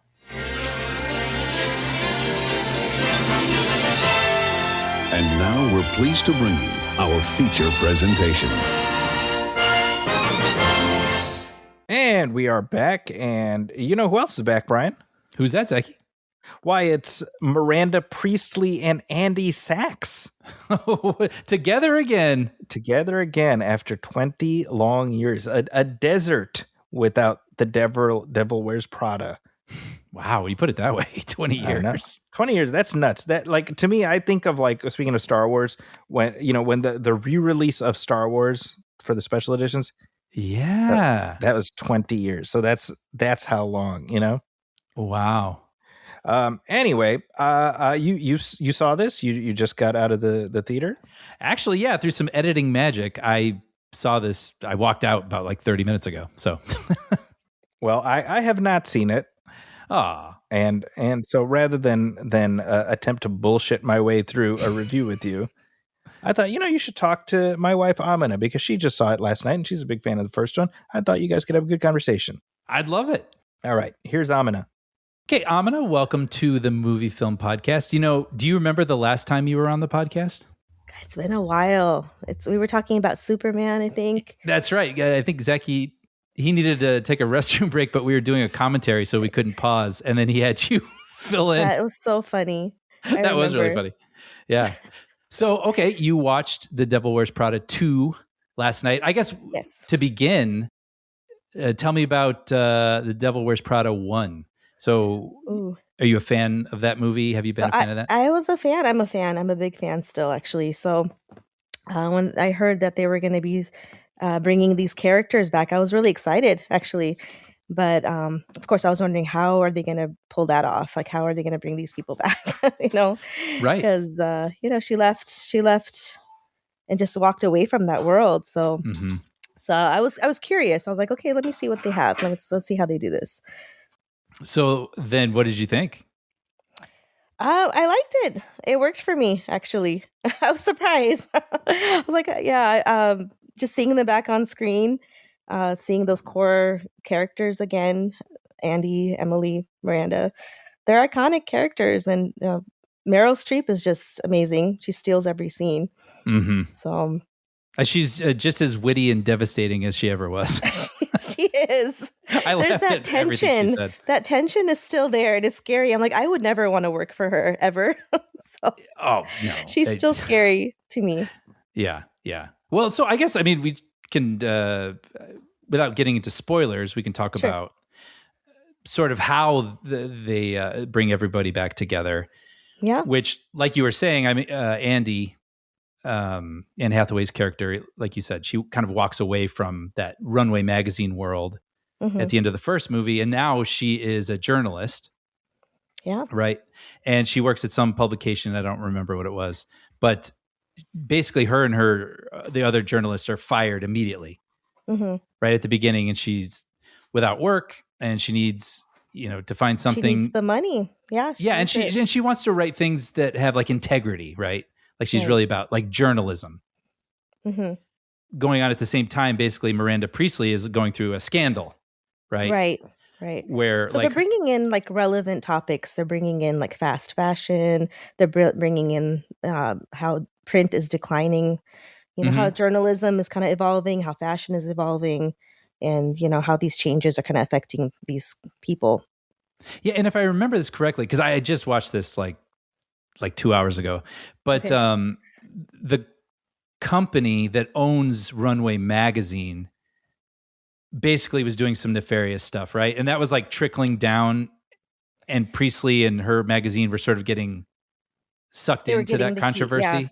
Yeah, exactly. Yeah. So And they're trying to taper that down. And so they need like a journalist to come in and kind of have a different angle and kind of talk about something else kind of and take away from their involvement with fast fashion.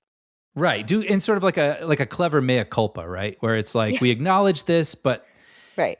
Also sort of reframe themselves and separate themselves, telling distance their own themselves. side of the story, I guess. And so that led to what I thought was one of the most clever parts of this was, Miranda and Andy have their complicated relationship in the first movie, but they also have a little bit of they bond in their own unique sort of way. Yeah. I think she sees herself in her a little bit, like that rebellious or like, the success. She sees it in her. Totally. So, and what I thought was clever was at the beginning of this one, how do you bring them back together and still make it fun and fresh and let Miranda sort of cut her down in like the, the witty and fun way that we enjoy? And it's basically, she doesn't remember her. yeah, I thought that was a great way. She comes in, I think Andy comes in thinking that she's been hired by Miranda, like personal invite back to the company. Yes. And she walks in all excited, like giddy, with excitement. And she's like, "Who are you? Like, do I know you?" And we're like, "What? How does she not remember? They spent all this time." But if you think about it, like for Miranda, it was just maybe 1 year or summer that she spent with this girl. Mm-hmm. But for Andy, it was like her whole life revolved around this time working for this company that shaped her, future. But you're wondering also, like, is she joking? Is this real? Does she not really remember her? Yeah. I wondered if it was something again. she was keeping. Yeah. Yeah. It's that like that feeling like, is she friendly with her? Or is she really, are they on the same page? Are they really friendly or not? Or is she joking? Mm-hmm. So that was funny. It's that power dynamic kind of like, I don't really need you, but you're here. Fine, I'll work with you. Mm-hmm. Mm-hmm. Deep down, maybe she remembers. Yeah. I think deep down she did. She was just probably playing with her. Yeah. But so then, what did you think of the story? I mean, a lot of times with sequels, especially these Lego sequels, I mean, I think of something like The Force Awakens. Yeah. Where one of the criticisms is trying to give people what they want. They basically change things enough, but tell the same story again because they know it works. Like, do you feel like this was a different enough story? Yeah, so they played into the nostalgia, definitely. They're giving the fans what they want, but it is tricky having something new also. I think they found a good balance between the two, bringing in different ideas, different people coming in. They had the same characters, but also new characters, which was nice to see. So definitely, I think they balanced it pretty well. Yeah, I was surprised to see BJ Novak from The Office. He's funny. In this. I like him. But he was an interesting character and something that feels very of this moment. Exactly. Yeah. Right. Yeah. And we see that a lot with companies, right? With new people coming in and they just want to revamp it all, sell it away, downsize, keep it, cash coming in without spending, that kind of thing. So it is something they tried to update it to the world we're in now. And I think they did a pretty good job reflecting those changes. I thought so too, because sometimes when I watch movies, and people are dealing with these sort of champagne problems, it's hard to relate or even care because you're like, I would love to have your problem. You know what I mean? You know, like, because Miranda is like, her magazine may fall apart, and she's like mourning this in this gorgeous hotel room in like Milan. Right. You know what I mean? Right. It's like, oh no. Yeah. But what I think the movie does a good job of is, for her, it wasn't necessarily about money. It was about the death of the appreciation of art. Right. Like in her speech when she's saying, like, if this if someone else comes in and turns this magazine into something else, like it would be sad to her that it would no longer be a celebration of beauty and artistry, and things that are special and hard work and all that sort of thing. And I thought that was a really brilliant way to make you care about this magazine that could otherwise maybe feel a little frivolous. Right. Why do I care about these people who have everything? But yeah, there is that compassion that you feel for. She's human, in the end, and then you feel for her because she could lose everything, and those relationships at what cost, right? She's lost, I think her first husband's a different husband this time. Yeah, and her kids have grown up kind of not knowing her, so success comes at a price. And she paid the price, to get where she is, and to lose it all at that point, it is devastating. Yeah, sorry, this is getting a little into spoilery stuff for people who are listening. But Sure. If they want to skip ahead just a little bit, they can. But I did like that she got into that, where those are like the best moments in both movies, I think, is when Miranda gets vulnerable. Like when you see her with her makeup off. Yeah. Learning she's going to get a divorce in the first movie. And then in this one, I really like that moment with her in the Hamptons and she's giddy. Oh, yeah. And you've never seen that side of her. Yeah, it's funny because in the last movie, Andy has to know all the background for all the people, and she's introducing Miranda to all these people. Oh. And it's the opposite this time. This time Miranda is like, Andy, look who this is. This is this person. This is that person. Come, Andy, meet this person. And it's the roles have kind of switched in a sense. Like you feel the shift a little bit. I didn't. But again, they're still not yeah. equals. They're not equals yet. Right. But right. Yeah, she's doing the introductions and she's saying, "Hey, these are my friends. I want you to meet them in her inner circle of family and friends." Right, which feels like an enormous deal for this person who right. It's a huge pretends shift, to not remember you. Shift. Right? Yeah, I thought you didn't know who I was. Why am I invited to your Hampton house? Yeah. And again, this is a little spoilery, so if people want to click ahead just a little bit. Sure. But I also love that moment when they were sharing the car and she learns about the book that's going to be written. Right. And she's she like, knew about it. She knew about it. She knew about it. And also she's like, do it. Yeah. Like, you should do it. And frankly, people should know that all of these things that I work hard for do come at a cost. What you say, you reminded me of it when you were talking about, her relationship with her children suffered for all the things that she did. And the vulnerability, whenever she has these little brief moments of vulnerability with Andy, especially, it's always kind of nice. And she has a nice moment with Nigel also. That's right. She didn't know all this time how much Nigel wanted that position or that part of the job. And she's like, "Oh, I didn't know. He never told me, And so that was interesting too. Like sometimes you're oblivious. Like you just take people for granted because they're there, they do the job, they don't complain. And so that was a nice moment where she's like, "Wait a second, I think he really wants this." And she lets him speak at the end because now he owns it, kind of that part. So yeah, how great is Stanley Tucci? He's great, right? He's just like I want him to be my friend. I know, right? He's like a little sassy. He'll cut you down, but he loves you. He takes care of you. He's like, "Come wear this. I got you. Just take care of it and bring it back." But yeah, he's looking out for everybody.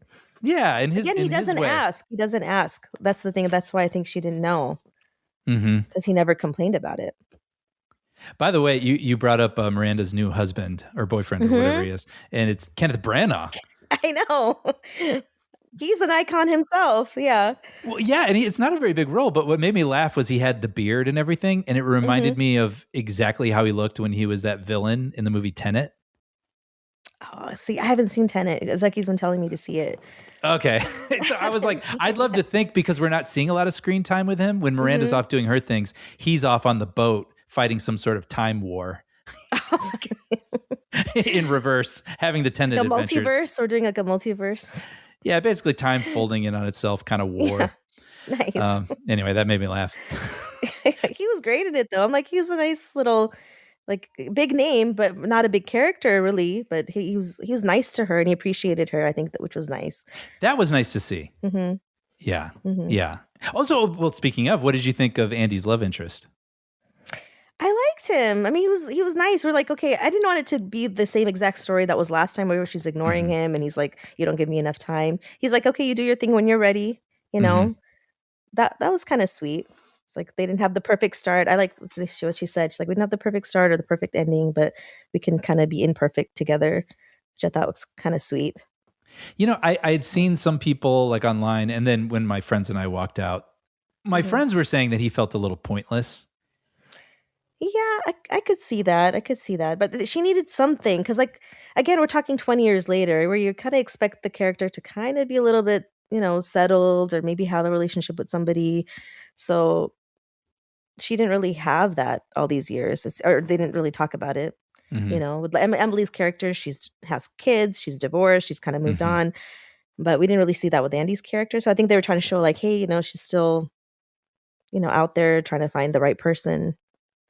But he didn't have a huge role, but I think he was kind of needed just for some kind of like stability for her. Stability, and he almost works as a barometer also for like where she is, you know, when she's kind of at her best and when she's at her worst. So I can understand that feeling, but he kind of worked for me. He was interesting too because he wasn't super dynamic. I wasn't sure who the actor was actually. I'm like, am I supposed to know who he is? Like, because with Kenneth Branagh, like we knew like he's this big actor, but with her love interest, it wasn't. I didn't feel like he was a huge actor. Maybe that wasn't the point, but yeah, it could have been maybe another actor. I don't know. Well, I mean, I actually kind of like the guy, and for that reason, I like that he wasn't unlike. Was it Simon Baker in the first movie? You know, he's like a bit of a large. Yeah, he was a bigger, kind of a bigger name. Yeah, like, but also that character's a little more larger than life, you know. And I like that this guy felt, I don't know, just more like a real person. So it was kind of interesting seeing Andy, you know, one foot in that glamorous world, and then one foot with this nice guy, you know, who's it looks like he's composed and got it together, but he's also very much not a part of that world. And it's, you know, it's a little rote and maybe, you know, a small part of the movie, but I didn't dislike it as much as I've heard other people say. Yeah, it worked for me. It was okay. Like I think it was all right. I think she needed some kind of relationship with someone to ground her. I think a little bit. Totally. Were there any other things that sort of stood out to you, or moments you liked, or? Well, I love Emily Blunt. I do love her, and I love the riff between the two of them. They still have that like banter, which is really funny. You know, she still kind of puts her down like, oh my gosh, your eyebrows. Putting down how the way she's dressed. She's like, what is wrong with this? You know? Right. She's like, oh my gosh. And it's just funny seeing that relationship too. But very sweet where they are in the end, they're like kind of having, you know, lunch together and they're friendly, but she's still not like calling her a friend. So it's going to continue. I think that's just how she is, you know? So it's just funny. I love it. Yeah. I mean, that's like a perfect example also where I feel like I really like this movie. I don't know if I said it outright, but I really enjoyed it. I thought it was a perfect sequel because you don't want to do all the same beats again. Yeah. You want to revisit these characters, but you want to see them doing something different, but still acting like themselves. And I think she's the perfect example where she's doing a very different thing in this movie, but she still very much felt like herself. Yeah. And so it was fun to revisit. Yeah, I felt the same way. Yeah, I have to say, if you love the first one, you're going to definitely love this one. I think so. It's definitely the same beat, same type of feelings. The feel good, the sad. Some parts are a little sad. You're like, and then you go through it, you work with it, and then you feel good in the end. Yeah. Well, hey, thank you for talking about this with me. Thank you so much. This was fun for me. I know Zeki gets to do this all the time, but this is like a new adventure for me. I love talking about things that I enjoy too. So this has been fun for me. Oh, this is perfect. I was really excited to talk about it as soon as I got out of it, and I was excited I was going to get to talk about it with you. Thanks, Brian. Yeah. I hope we get to talk again. Definitely. Okay, well, I'm back. Hope that went well. Yes, we had a lovely conversation. Thank you for rejoining. Well, now the situation's reversed because she has not seen Michael. Uh-huh. I, on the other hand, have. Yes, As have you. I have. So, here's a movie that's burning up the box office, doing pretty well. Absolutely, yeah. It's making Hunger Games money for Lionsgate. Yeah, right. Which they're happy about. I mean, this movie is looking to end up as like definitely the biggest music biopic of all time. Mm-hmm. But I think it's going to end up, checking off a lot of other boxes too before all is said and done. I was just about to say that's unsurprising, thinking about Michael Jackson and his worldwide, stardom and how beloved he's been and stuff. But it really isn't a guaranteed thing necessarily. I mean, who he was in the 80s and 90s is obviously very different now in the 2020s. For starters, people have a lot of different opinions about him, but also this movie went through a lot of turmoil, right? They probably thought they had like something in the bag at one point, but when they had this movie all shot and were editing, they realized that they suddenly were going to have to get rid of the third act of this movie. And like, what the heck do we do now that a third of our movie is gone? Yeah. So, I mean, I'm sure they had a lot of, panic attacks over there. And for this to come out as successful as it has, they must just be like sitting back in their chairs, exhaling, wiping the sweat from their brows. Dodged a bullet. Yeah. So just looking at the box office of this overall, so this is via Scott Mendelson and his box office analysis. He says Michael continues to glide to glory, earning another $54 million over the weekend for a $184 million 10-day total in terms of second weekend holds. That's just a shade worse, quote unquote, than Elvis and Bohemian Rhapsody, but it opened bigger, so it'll end up doing a lot more. Mm-hmm. And presumably there's going to be a sequel, although I guess we can have that conversation. So I just saw this movie yesterday. I spent a week trying to watch it. And I have not seen the drama yet, but I endured my own drama just trying to get to the theater to watch Michael. So I'm glad finally we were able to make it work. And obviously the most important question when we watch a music biopic is, does it pass the Dewey Cox test? Right. And by that we mean, does it stick to those beats that are the tropes that Walk Hard, the Dewey Cox story established, or does it break away and do its own thing?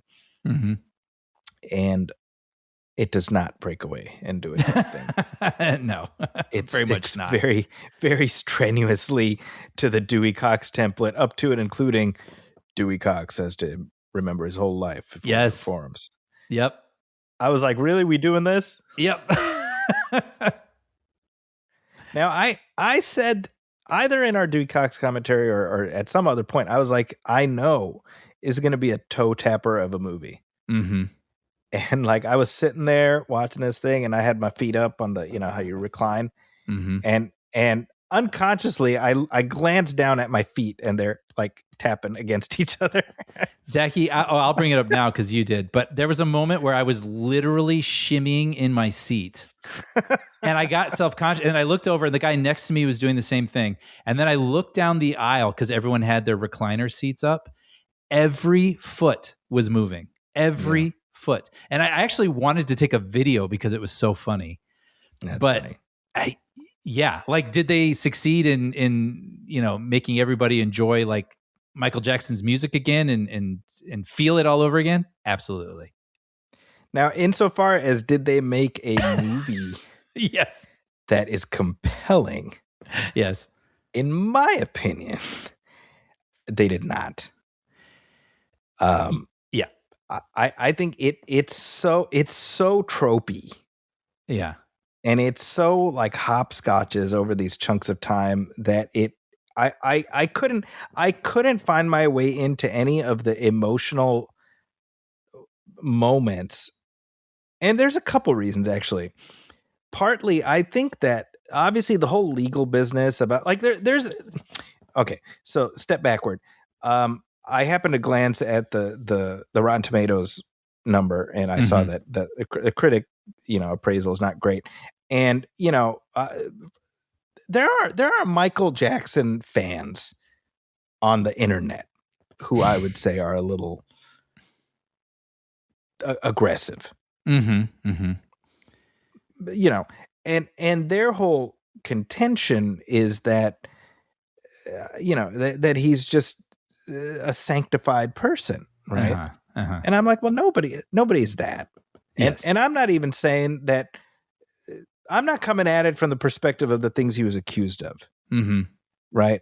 Because obviously there's like, oh, well, there's enough of a shadow of a doubt over that we say, okay, let's just put that to one side. Right. Mm-hmm. But I am saying, like, he was a human being. Mm-hmm. Mm-hmm. And I think that there was an opportunity to delve into his inner life far more than this movie does. He feels very reactive, and he feels like I just want to bring light to the world and all this, right? And Yeah. so there was something frustratingly arm's length that made it feel like an exercise in brand management.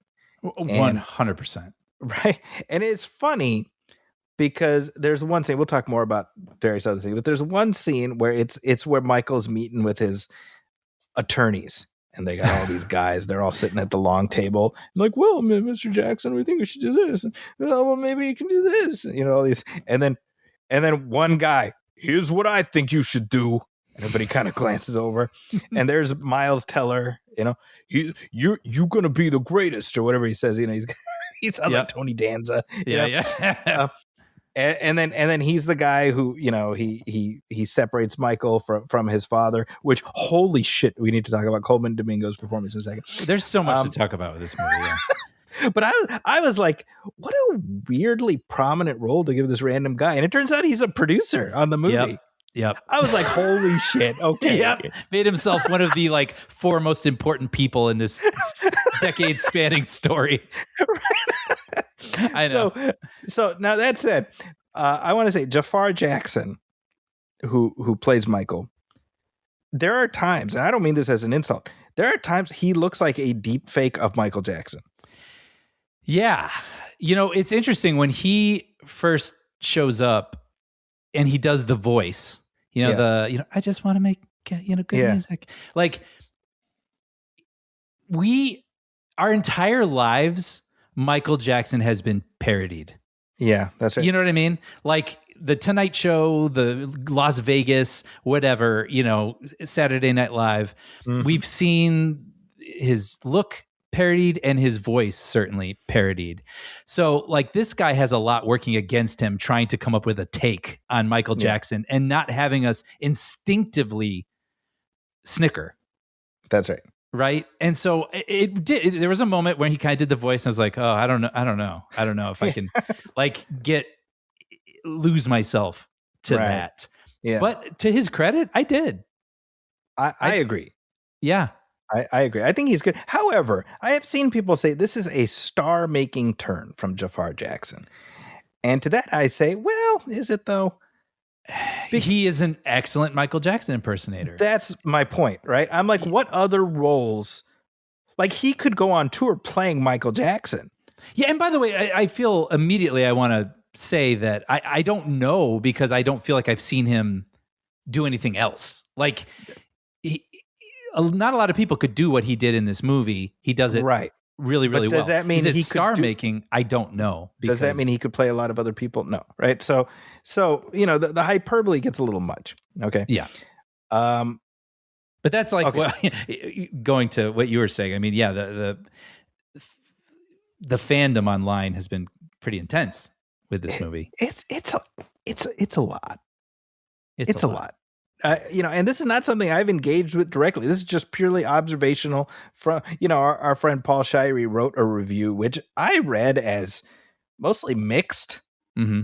I didn't even read the review. I read his review after I watched the movie, but I saw, and he had posted his review on social media, and then just, I saw just a shit ton of comments under it. I'm like, oh, let's see this. And it's just, man, people coming out of the woodworks, Yeah. Well, and like we talked about in our bonus episode over at Patreon, I started watching The Pit, And I was shocked to find that The Pit has this crazy, intense online fandom. So, I mean, it's just in the air these days. There's something broken. Yeah. Anyway. Now, I think by virtue of having to sanctify Michael to what I would say is, I don't know about realistic or unrealistic in terms of what actually happened, but I think in terms of drama, it's a drama killer.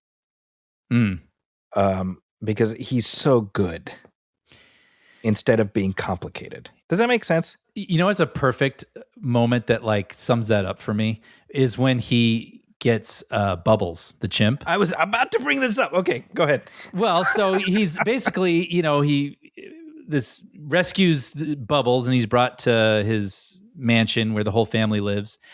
And now after watching the movie Nope, I think we've all learned that maybe it's not a good idea to use real animals in movies anymore. Or just having lived on this earth and knowing what tends to happen. Yeah, they're wild animals. Maybe now that we have the technology, we should use, CGI to recreate animals. It's safer. It's better. It doesn't look always that great, but it is what it is, right?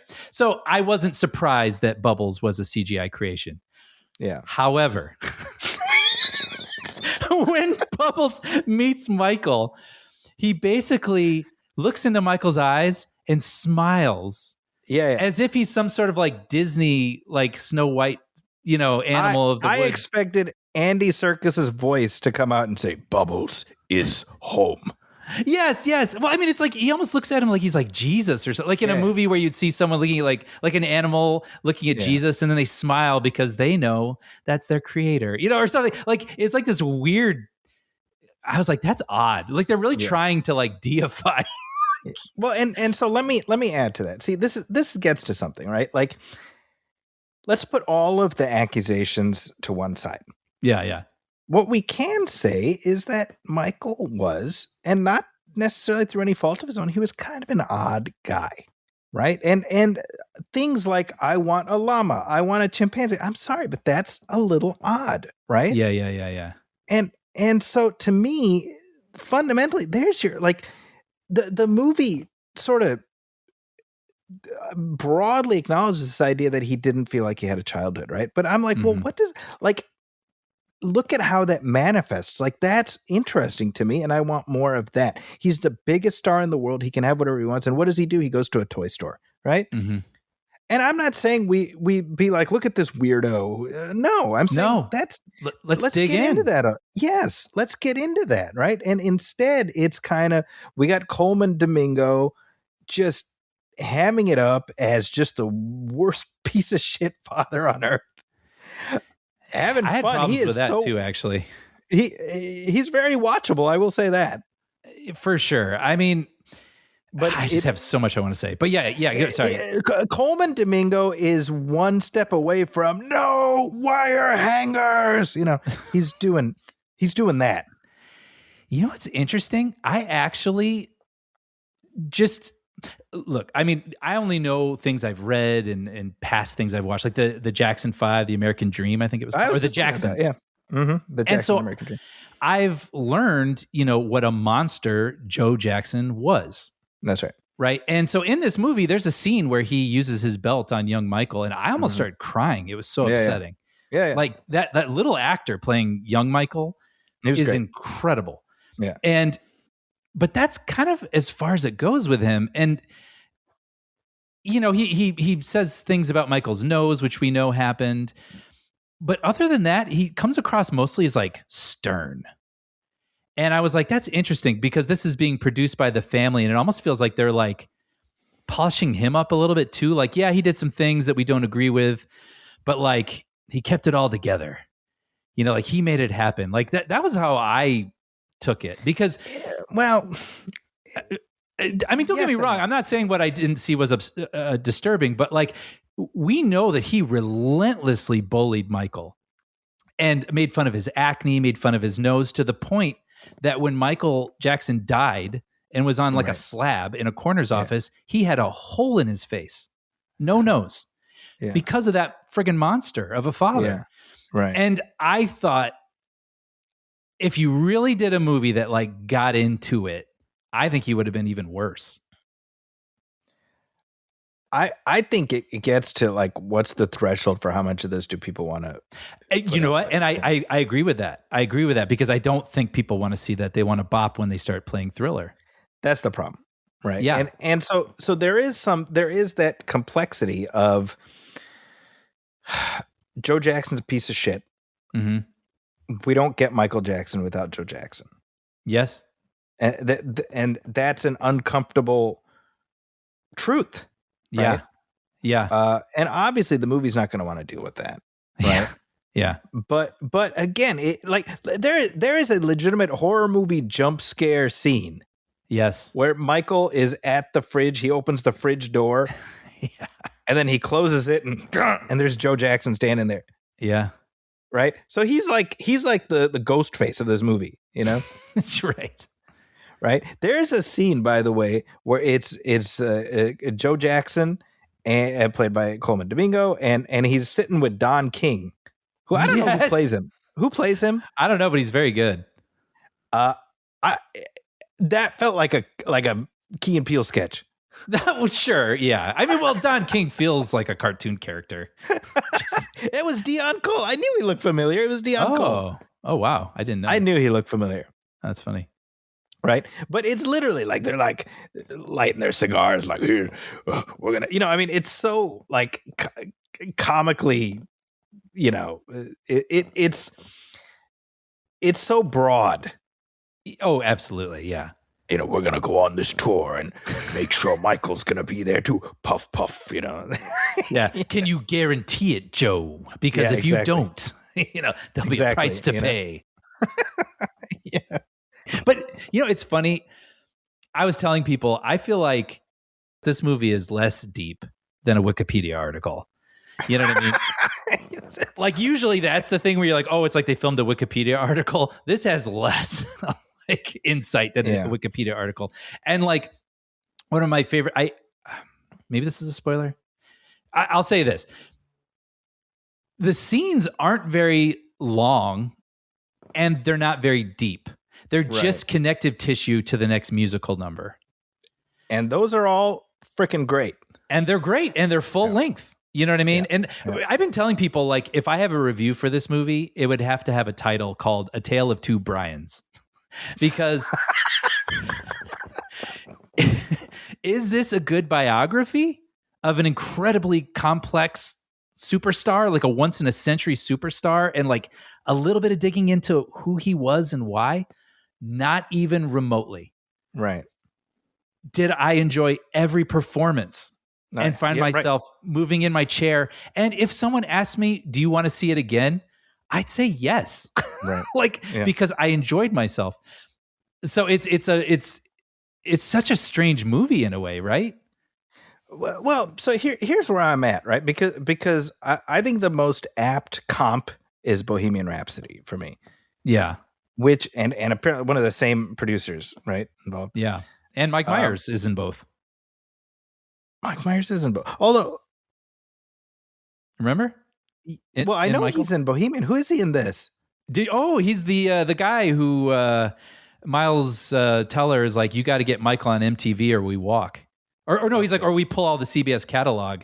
Okay, so that's actually pretty brilliant because I was like, I know this is a guy, I should know who it is. Oh, funny. Yeah. I did not recognize that it was Mike Myers. So is this just Mike Myers' like career third act? He just plays music executives. He's just going to be in that. What's his name? Graham, the producer. I don't know, but he'll in his cinematic universe of musicians. He's always going to play some sort of music producer. Now that was a true thing that happened, which I thought was pretty cool about MTV being like, oh, we don't play black artists, which is so effed up. Yeah. So that being said, so Bohemian Rhapsody, I had very much the same response where my toes were tapping. Mm-hmm. I thought it was historical nonsense. It felt like brand management even when I was watching it. Mm-hmm. And as I was walking out of the theater, I downloaded the soundtrack to my phone. Yeah, absolutely. Right. So same sequence in this. I had the exact same responses, tapping my toes, being like, this is pretty clearly brand management, up to and including all the family members being producers except Janet, Janet Jackson doesn't exist in this dojo. Yes, I know. Which I thought it would have been funny if they had like sort of kept her, but she was always in shadow or something. You never saw her. She's like Wilson in Home Improvement. Yes, exactly. Or it's like always her shoulder or something. But like, and then guess what? I get in my car and I put on Michael Jackson. Right? Yeah. So that's my point. I think it goes through the paces of these music biopics. And by the way, this is something we talked about when we were watching Dewey Cox. It's like, why do this template? Because guess what? It works. Because that's what audiences want. And when you go off-roading, people don't show up. Like the Springsteen movie. People didn't show up for that. I know. Because it was trying not to do that. Yep. So it's like, I can't even fault them for making the movie they made. I think you go where the money is, but let's be very clear. This is an exercise in brand management, and you should just know that going in. Yes. And leave it up to yourself if you feel okay about that. I mean, that's the thing. He is, regardless of what you believe about all of the details surrounding him. Yeah. He is a controversial person. Right. You know, and there's many, many layers to this person. And I wish the movie had dug into that because I'm interested. Right. And also, is it irresponsible not to? You know, just to, I don't know, turn him into this saintly figure that he wasn't. Nobody is. Right. You know, and so is that kind of, I don't know, just kind of gross. I would say yes. I would say yes, it is irresponsible because that's not real. Yeah. Apparently, I mean, the first cut that Antoine Fuqua submitted, the way they shot it, it was the flashback situated around Michael dealing with the first of the accusations. Yeah, well, because this begins full on Dewey Cox, right? Where he's about to go on stage for the Bad Tour, and it's like the back of his head, thinking about his life. Right. The original version was him at Neverland Ranch, looking in a mirror, and police lights suddenly appear all around him. Holy shit! How did they? Yeah. Like, how did you think that? Like, that's such a complete 180 from the movie they made, right? Actually, and maybe that is why we got the movie we got. And we might not have even agreed with their take on everything, but at least it sounds like they were going to try to go there. And maybe when they lost a huge portion of this movie and they had to like fill in the gaps and shoot new things and pad it out, maybe they lost a lot of grit along the way. Yeah. Well, no, I think that's exactly what happened. I mean, you ended up sanding it down to just, I mean, there's no texture at all, Mm-hmm. The other thing is it ends with, and the story continued or something like whatever it says at the end. Right. Yeah. And I'm like, so are you going to do the last 20 years of his life? What does that movie look like? From interviews and things that I've read, it sounds like they could sidestep some of that stuff. I mean, you have to address it to some degree, but it sounds like they could do what they did here and just basically make a concert film and do, whatever bad, dangerous history. Right. History, right. I don't know. By the way, speaking of controversial figures, did you notice the guy cast as John Landis during the Thriller video? I don't know, but like I was looking for him. Yeah. Because I knew Landis had directed it and I was curious if they'd show him. And they perfectly cast this guy. Yeah. No, he's good. He's got a beard and the glasses. He totally looks like 1983 John Landis. But it's funny that they do the thing I said they should have done with Janet. Like they keep him in shadow. And he is never, because they're like, look, man, we don't need these two in frame together. Like, there's just so much to ignore. It's deafening. Yeah. But Thriller was the one where I noticed I was like totally moving in my seat and everybody in the theater was bopping and it was really fun to watch. I mean, they basically show the whole music video recreated. Yeah, that and I loved the scene where he's doing a Beat It with the Crips and the Bloods. Yeah, that was cool and a true story, I guess. Yeah, I think performing Billie Jean at the awards show, like I mean, this is the thing, right? Like to me, I'm able to hold these two thoughts in my mind. Michael Jackson was a complicated guy. and one of the greatest musicians of all time. He has made some of the greatest songs ever made, full stop, right? Mm-hmm. And I think people are sophisticated enough to be able to hold both those thoughts. Mm-hmm. And so I don't see I don't see the value of making a 2-hour promo reel for performances that you can just watch on YouTube. I'd agree with you, except I'm looking at the box office. So clearly I'm wrong on that regard, but I'm like, you have an opportunity here to go deep instead of wide. And even if they still tried to whitewash everything and they didn't go into the things that make it a little murkier, but they, like, you know, in the 80s, there were so many rumors about him that he slept in a hyperbaric chamber. Yeah. You know, he was dating Brooke Shields for a while. What was that about? Like, right. His complicated relationship with Paul McCartney and, you know, buying the Beatles music, you know, and all that stuff. Like, there's just so many interesting little things you could sort of dig into that might give you some more insight into who he was, or how did he feel that he was very talented and beloved by a lot of people, but also a big portion of the world thought he was a weirdo. Right. How did that feel? You know, like those are the things I wish, and that's not even like going into like the deeper, darker waters that, you know, like, I don't know. You know what I'm saying? Like, they just turn him into this saintly, happy-go-lucky kind of guy, or, well, not happy-go-lucky, but you know what I'm saying? Like, right. Well, they make him completely uninteresting, and it's just everyone is always telling him how special he is.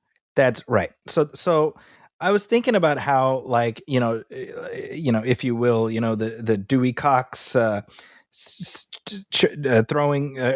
the sinks out of the wall, right? Yeah. Like, there's let's see him lose it. There's no equivalent of that, right? And you know, the equivalent of the rehab scenes in like all of these movies is when he's recovering from, you know, the Pepsi commercial accident, right? Mm-hmm. And again, it's one of those things where it's like, yeah, but he's in so much pain, but here he is just going and talking to other burn victims, right? I don't doubt that he did all that. Totally. I'm not saying he didn't. I'm saying, like, why are you using all of these things as an opportunity to burnish the legend instead of take us inside him? Mm-hmm. Right? Like, even because that all happens because he's like, I'm going to do the tour for my family, even though Joseph is a piece of shit and whatever, right? And by the way, his brothers weren't very nice to him either in real life. But you wouldn't know that from the movie. No, because they produced it. Exactly, right? Yeah. And then here's the thing. What essentially becomes the cathartic moment is where it's the end of the Jacksons tour, the victory tour, and he's like, by the way, this is our farewell. Mm-hmm. I think it's a great moment. Me too. But I would have liked it to mean more, but you know, we don't get into the anguish of why he's on this tour. And yeah, you get what I'm saying? And like you would imagine some shot where maybe we know he wants to say it, and he's looking over at his brothers on the stage next to him, and like in a way they kind of need him, right? And so there's a little bit of but I got to do this for me, you know, and maybe some conversation he had with someone in another scene that doesn't exist in this movie, like what's going on in his head. And yeah, that moment could have meant 10 times more, but It's the Wikipedia version, you know? Really... You know what, those scenes, I've been bringing this up a lot when people ask me about the movie. I'm like, that scene actually encapsulates a lot for me in another way, which is you see him perform like a full song with the Jackson 5 on stage. Mm-hmm. And, you know, it's like 5, 6, maybe 7 minutes of music and performance, which is great. And I enjoyed it. Then he basically quits the Jackson 5 and says he's going to go out on his own. Right. And then we immediately go to him on tour. We don't really see a lot of the fallout. We just immediately see him on the bad tour next. And my thought was, oh, bummer. It's going to end here. We just had all that music. I would really like to see him sing bad. Mm-hmm. But then he does. He goes on and sings bad for like 5 minutes. So I was like, that's what the movie is. It's music with like little interstitials in between of story. And I will say, Jafar Jackson, who is Michael's nephew? I can't remember if we mentioned that. Right. He's whose son is he? I don't remember. One of the brothers. Yeah. But he became Michael in terms of the moves. I think it's worth recognizing that's not easy to do. There's plenty of Michael Jackson impersonators, but the way because I've seen the Billie Jean award show performance. I mean, I know that very, very well, and I mean Same.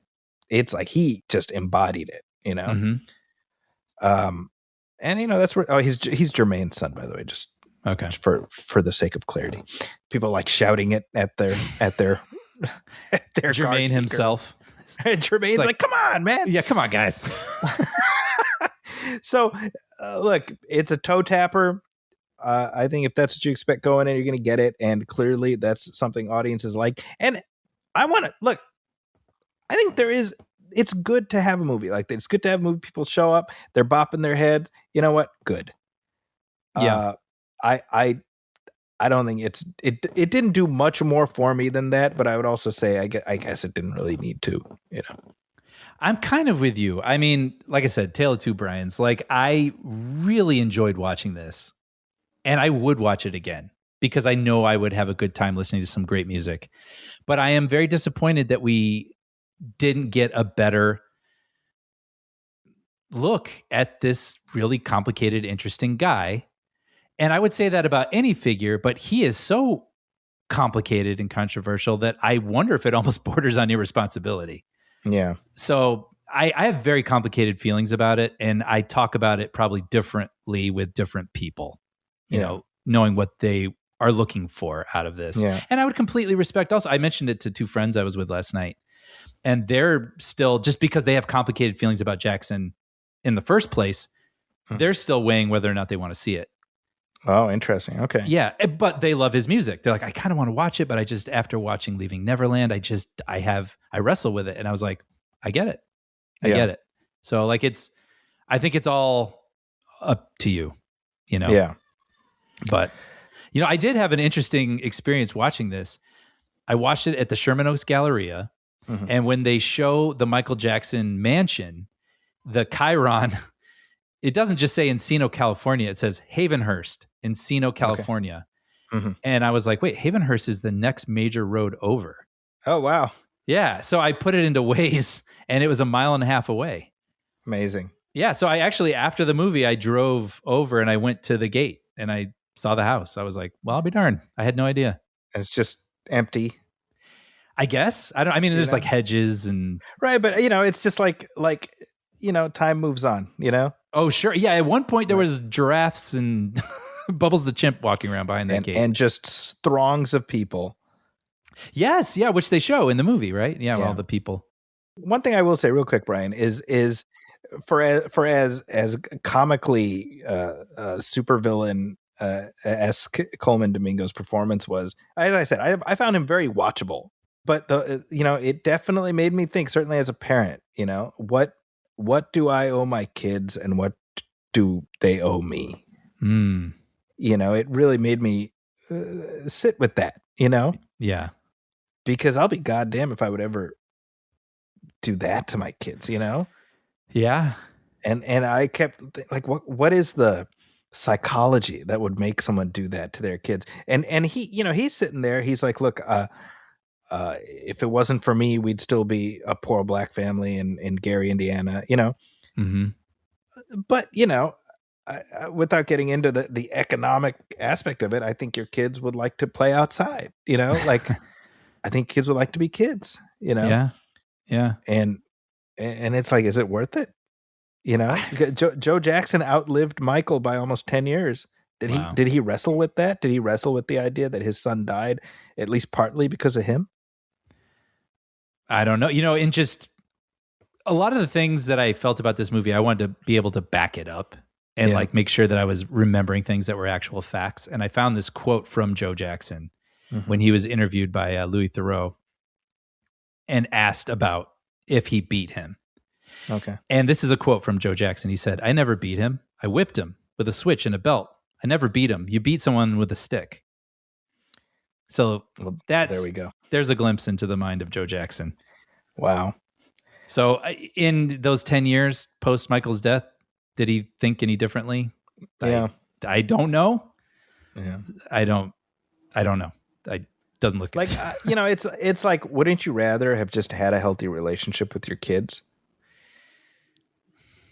I don't know. That's what you hope. You hope That's for what you parents. hope. But I want to say, because I was saying about scenes and just how thin they were, but I did want to call out. I thought the first half of the movie was actually very strong with all the Jackson 5 stuff. I agree. Yeah. And I thought my favorite scene, maybe in the movie, was when young Michael is with that producer, Barry Gordy. Yes, at the Same, mixing board. Same. And he's just like, Michael doesn't get to do anything fun. All he has, he's got to practice day and night when he comes home from gigs and he's tired. He's got to practice some more. And he has this moment with, Gordy. And Gordy's like, hey, do you want to see how this works? Look, you move these switches and the volume goes up and you do. And Michael's like completely into it. But then Joe comes in, is like, get out of here. Stop bothering this guy. Right. And I love then when Gordy is like, hey, anytime you have a question or you're interested in this, you can always ask me. Right. And then when Michael like takes a step away and then goes back and hugs him. Yep. Oh, my heart. It was great. Yeah. That was good. I actually was like, oh, we're in for something good here. And I just wish that when they got into his adult life, those scenes had at least, even if they are interstitial like we're just going to touch on this beat when he's in a toy store because it explains this little part of him. This beat when he's in a hospital talking to burn victims because that explains a little part of him. I wish they had at least been as textured as that scene was in the beginning. That was terrific. Yeah. Well, and what that scene really illustrates is how, Barry Gordy was interfacing with him on a talent level. Like, yes, he was talking to him as an artist, right? So it's showing like there's another way Joe could have gone. Mm-hmm. That would have been just as meaningful. And it's like paths not taken, Yeah.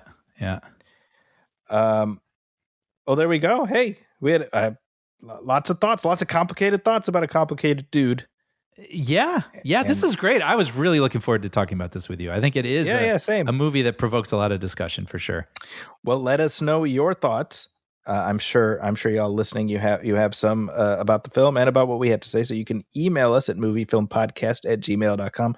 You can also hit like on our Facebook page, facebook.com/moviefilmpodcast, and message us there. As always, please go to Apple Podcasts, leave a review, leave a star rating. Every little bit helps. If you're listening to this show on YouTube, please hit like, hit subscribe, and comment. We do read the comments that we get on the show. And of course, Brian, as mentioned, way up top, we also have a Patreon page.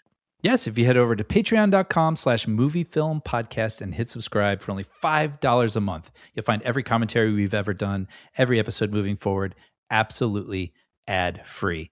You'll also find bonus conversations that we drop about twice a month over there. And recently we talked about everything from Disney inventing their own version of IMAX for theaters, which was kind of interesting. We went over CinemaCon. We talked about the gig that I'd been working on and that's been keeping me busy the past month and a half. All that stuff's dropping over there, and it's a really fun time. Our free feed will always be available, but this is our way of providing what we believe is the most satisfying way to enjoy the show. So no ads or interruptions butting into the conversation. Plus, your subscription goes a long way in helping to support us and helping to sustain producing the show. So if you're interested and able, please head over to patreon.com/moviefilmpodcast and subscribe. We'd be very grateful. And if you're looking for me on social media, you can find me at Zacky's Corner. That's ZAKIS Corner. You can also find my reviews and writing at the San Francisco Chronicle and also at IGN and The Wrap. What about you, Brian? You can find episodes I've written of Puppy Dog Pals and Young Jedi Adventures streaming on Disney+. There we go. And with that, on behalf of my partner, Brian Hall, my name is Zachy Hassan. This has been episode 342 of the Movie Film Show. We'll catch you next time. Thanks, everybody.